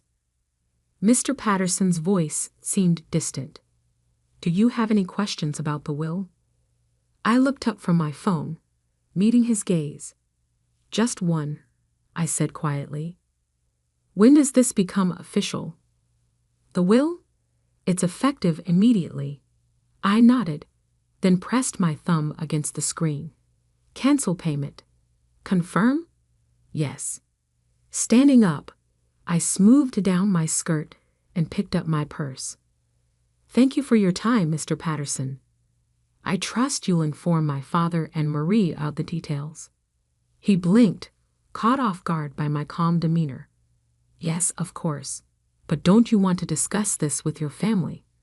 Perhaps there's been some misunderstanding. No misunderstanding. I cut him off gently. The will is perfectly clear. I'm the mistake, and mistakes don't pay bills. As I walked toward the door, my phone started buzzing again. Dad's name flashed on the screen, probably wondering why I wasn't answering his texts about the mortgage. For the first time in 5 years, I hit decline. Outside, Seattle's perpetual rain had stopped, leaving the air crisp and clean. I took a deep breath, feeling lighter than I had in years. My mother's final words had hurt, yes, but they'd also freed me. No more pretending, no more obligation, no more draining my resources to fuel their lifestyle. I had built something from nothing once before, starting with just a laptop and a dream in a tiny office above a Chinese restaurant. I could do it again, but this time without the weight of family expectations holding me back. My phone buzzed one more time. A text from Marie. Where are you? Dad's trying to reach you about the mortgage. I typed out a reply, then paused, considering my words carefully. Finally, I wrote, Tell Dad the mistake is done fixing your problems. Time to solve them yourself. Then I blocked their numbers, slipped my phone back into my pocket, and walked toward my car. It was time to start writing my own story, one where I wasn't the mistake but the masterpiece. But this was just the beginning. What I didn't know then was that my family's reaction to being cut off would spark a chain of events that would change everything. Their desperate attempts to regain control, their manipulation tactics, and ultimately, their shocking discovery about who I'd become while they were busy dismissing me. All of that was yet to come. For now, though, I just drove home, watching Seattle's skyline grow larger in my windshield. Tomorrow would bring new challenges, but for the first time in years, I was ready to face them on my own terms. The office above the Chinese restaurant was long gone, replaced by a modern space in a high-rise downtown. But sometimes, when I needed a reminder of how far I'd come, I'd order Kung Pao chicken and smile, remembering the girl who started with nothing but determination. That girl wasn't a mistake. She was a force of nature. And now, finally, she was free. The first sign that my family had discovered the canceled payments came 3 days later. I was in my office, reviewing a potential acquisition deal, when my assistant Oliver buzzed in. Miss Evans? Your father is in the lobby. He's quite insistent about seeing you. I glanced at my computer screen. Exactly 72 hours since the mortgage payment was due. Right on schedule. How insistent? I asked, already knowing the answer. He's threatening to call security if they don't let him up. Should I? No, I cut in, saving my work. I'll handle this. Send him to conference room P and make sure recording is on. 5 years of managing my family's finances had taught me one thing: always keep records. Something told me I'd need them soon. The conference room was all glass and chrome, with views of Seattle's skyline that usually impressed clients. My father stood at the window, his reflection showing a face I barely recognized. Gone was the confident businessman who dismissed my career choices. In his place stood someone desperate, angry, and dangerous. The mortgage payment bounced, he said without turning around. Yes. Your mother just died, Sarah. He finally faced me, using the guilt card he'd played so many times before. Is this really how you want to honor her memory? I sat down at the conference table, gesturing for him to do the same. He remained standing. Mom made her feelings clear in the will, I said calmly. To quote exactly, to our mistakes, Sarah. Nothing. That was just. He waved his hand dismissively. Your mother was upset about some things. You know how she got. But this isn't about that. This is about family. Family. I repeated the word slowly. Like how you and Marie got everything while I got labeled a mistake. His face darkened. You're being childish. We need that money. The mortgage is no longer my problem. I stood up, matching his stance. I've sent you $300,000 over the past 5 years. Money that could have grown my business, bought my own house, built my future. Instead, it went into a black hole of ingratitude. Ingratitude? His voice rose sharply. We gave you everything, an education, opportunities. That I paid for myself. I cut in. Full scholarship to college. Worked 3 jobs to cover expenses. The only thing you gave me was the constant reminder that I wasn't good enough. He slammed his hand on the table. The sound echoed through the room, but I didn't flinch. You ungrateful little. He caught himself, visibly trying to regain control. Fine. How much? Excuse me. How much to make this right? You want a share of the inheritance? Name your price. I laughed, and the sound seemed to startle him more than anger would have. You still don't get it, do you? This isn't about money. This is about respect, about recognition. Things you and Mom never thought I deserved. What do you want then? His voice had turned calculating. I recognized that tone. It was the same one he used in business negotiations. Nothing, I said simply. I want nothing from you. No money, no relationship, no family obligations. I'm done. His face went through a series of emotions, shock, anger, and finally, the one I'd been waiting for. Fear. You can't do this, he whispered. The house? Everything. We'll lose it all. Probably, I agreed. Unless Marie steps up. She got the inheritance after all. I'm sure she'll be happy to help. The mention of Marie seemed to trigger something. He pulled out his phone, fingers shaking slightly as he dialed. I could hear it ringing on speaker. Daddy? Marie's voice filled the room. Did you talk to her? Did you fix it? Marie, he said, eyes locked on me. Your sister is being difficult. Perhaps if you spoke to her. Put her on. I shook my head, already heading for the door. Goodbye, Dad. Good luck with the mortgage. His voice stopped me at the threshold. I'll tell everyone, he threatened. All your business contacts, your clients. They'll know what kind of person you really are, abandoning your family like this. I turned back, smiling. Go ahead. Tell them how your younger daughter paid your bills for 5 years while you gave everything to her sister. Tell them how you labeled her a mistake in her mother's will. Tell them exactly why she finally said enough. I closed the door on his stunned face, but I could still hear Marie's voice through the glass. Daddy? What do we do now? Back in my office, I'd buzzed Oliver. Cancel all my appointments for the rest of the day. And Oliver? If any of my family members try to come up again, call security immediately. Yes, Miss Evans. Also, your sister Marie has called 6 times in the last hour. Block her number. And send in the acquisition papers for the Thompson deal. I need something to focus on. I spent the next few hours buried in work, but my phone kept lighting up with messages from unknown numbers.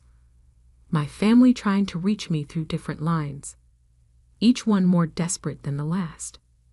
Sarah, please. We'll lose everything. This isn't what Mom would have wanted.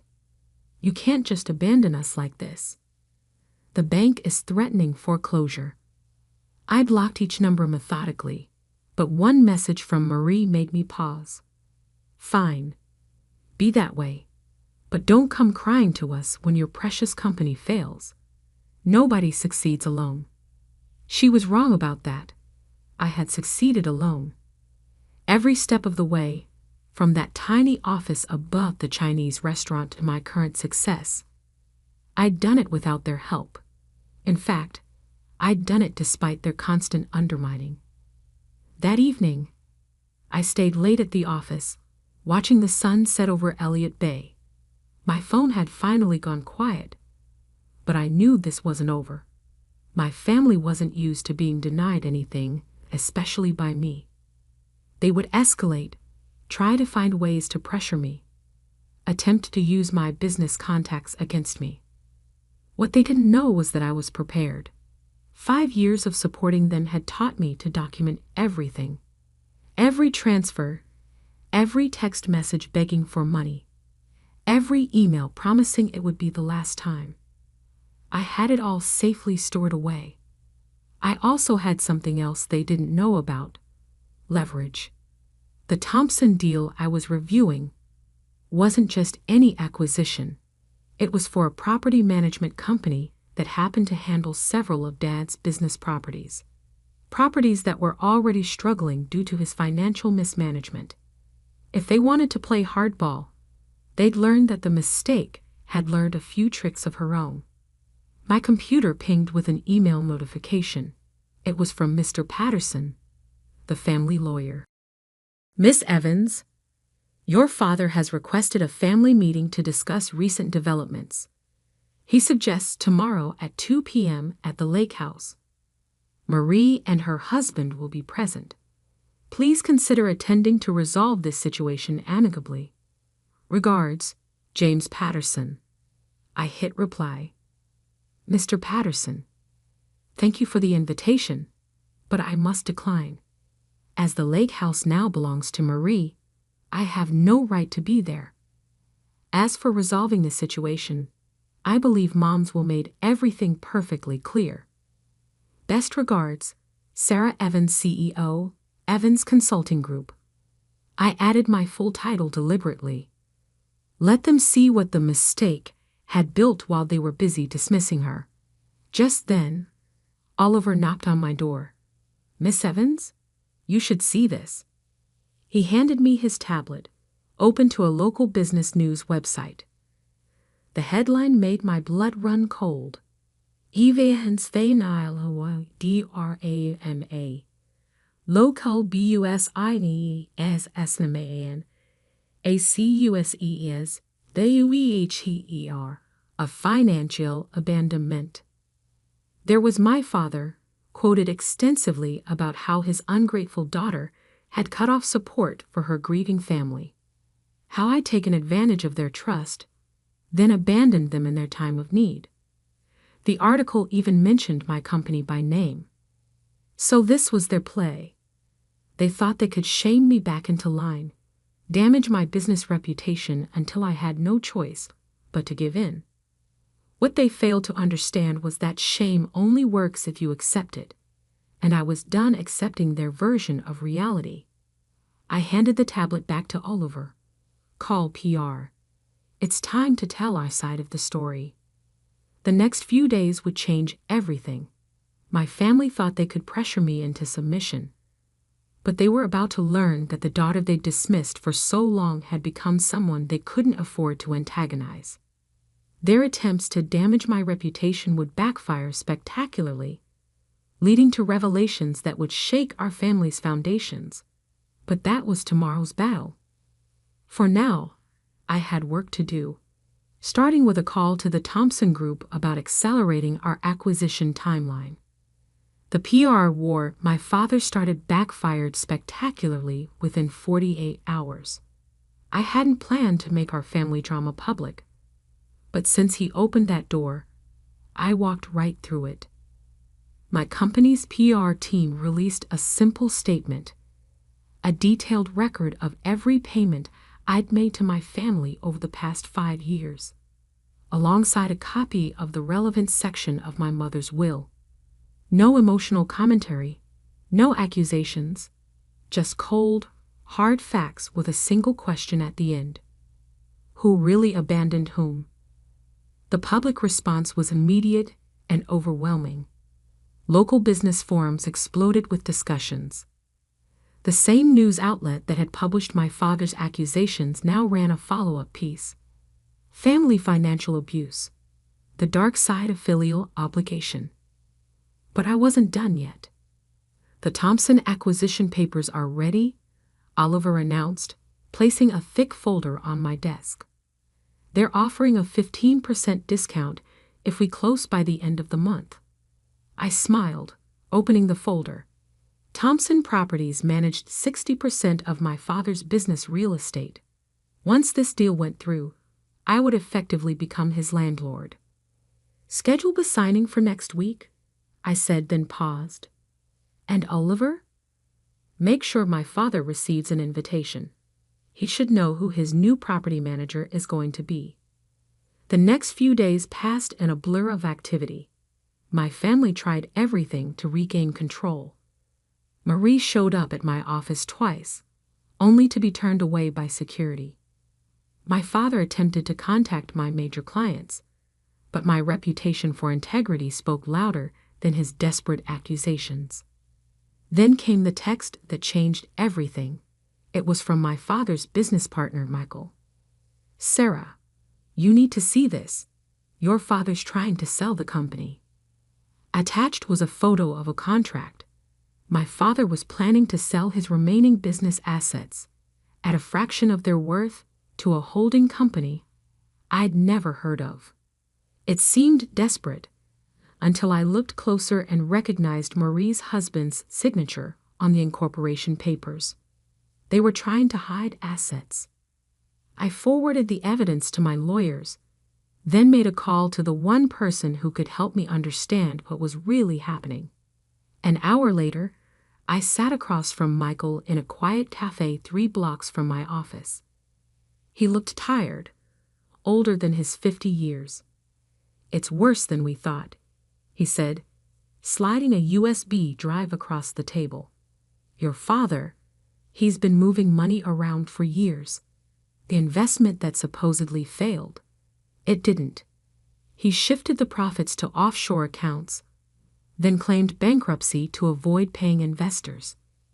I felt the blood drain from my face. That's fraud. Michael nodded grimly. The SEC's been sniffing around. Your father knew. It was only a matter of time before they found something. That's why he needed your money, to cover the gaps in the books. And now that I've cut him off, he's desperate. The sale to Marie's shell company is his last attempt to hide whatever's left before everything crashes down. I stared at the USB drive, feeling the weight of its contents. Why are you showing me this? Michael's eyes met mine. Because I was there when you were born. I watched you grow up, watched them dismiss every achievement, every success. You deserved better. I slipped the drive into my purse, my mind already racing with possibilities. Thank you, Michael. What are you going to do? I stood up, dropping enough cash on the table to cover both our coffees. I'm going to make sure they can't hurt anyone else. Back at my office, I reviewed the documents Michael had provided. The evidence was damning. Years of systematic fraud, all carefully documented. My father hadn't just been stealing from investors. He'd been stealing from his own company, his employees' pension fund, even his partners. I made 2 calls. One to the SEC, arranging a meeting for the next morning. The second to Mr. Patterson. Miss Evans, he answered on the first ring. I was just about to call you. Let me guess, another family meeting? Yes, tomorrow at 2 p.m. Your father insists it's urgent. I checked my calendar, already knowing I was free. The lake house again? Actually, no. Your father's office.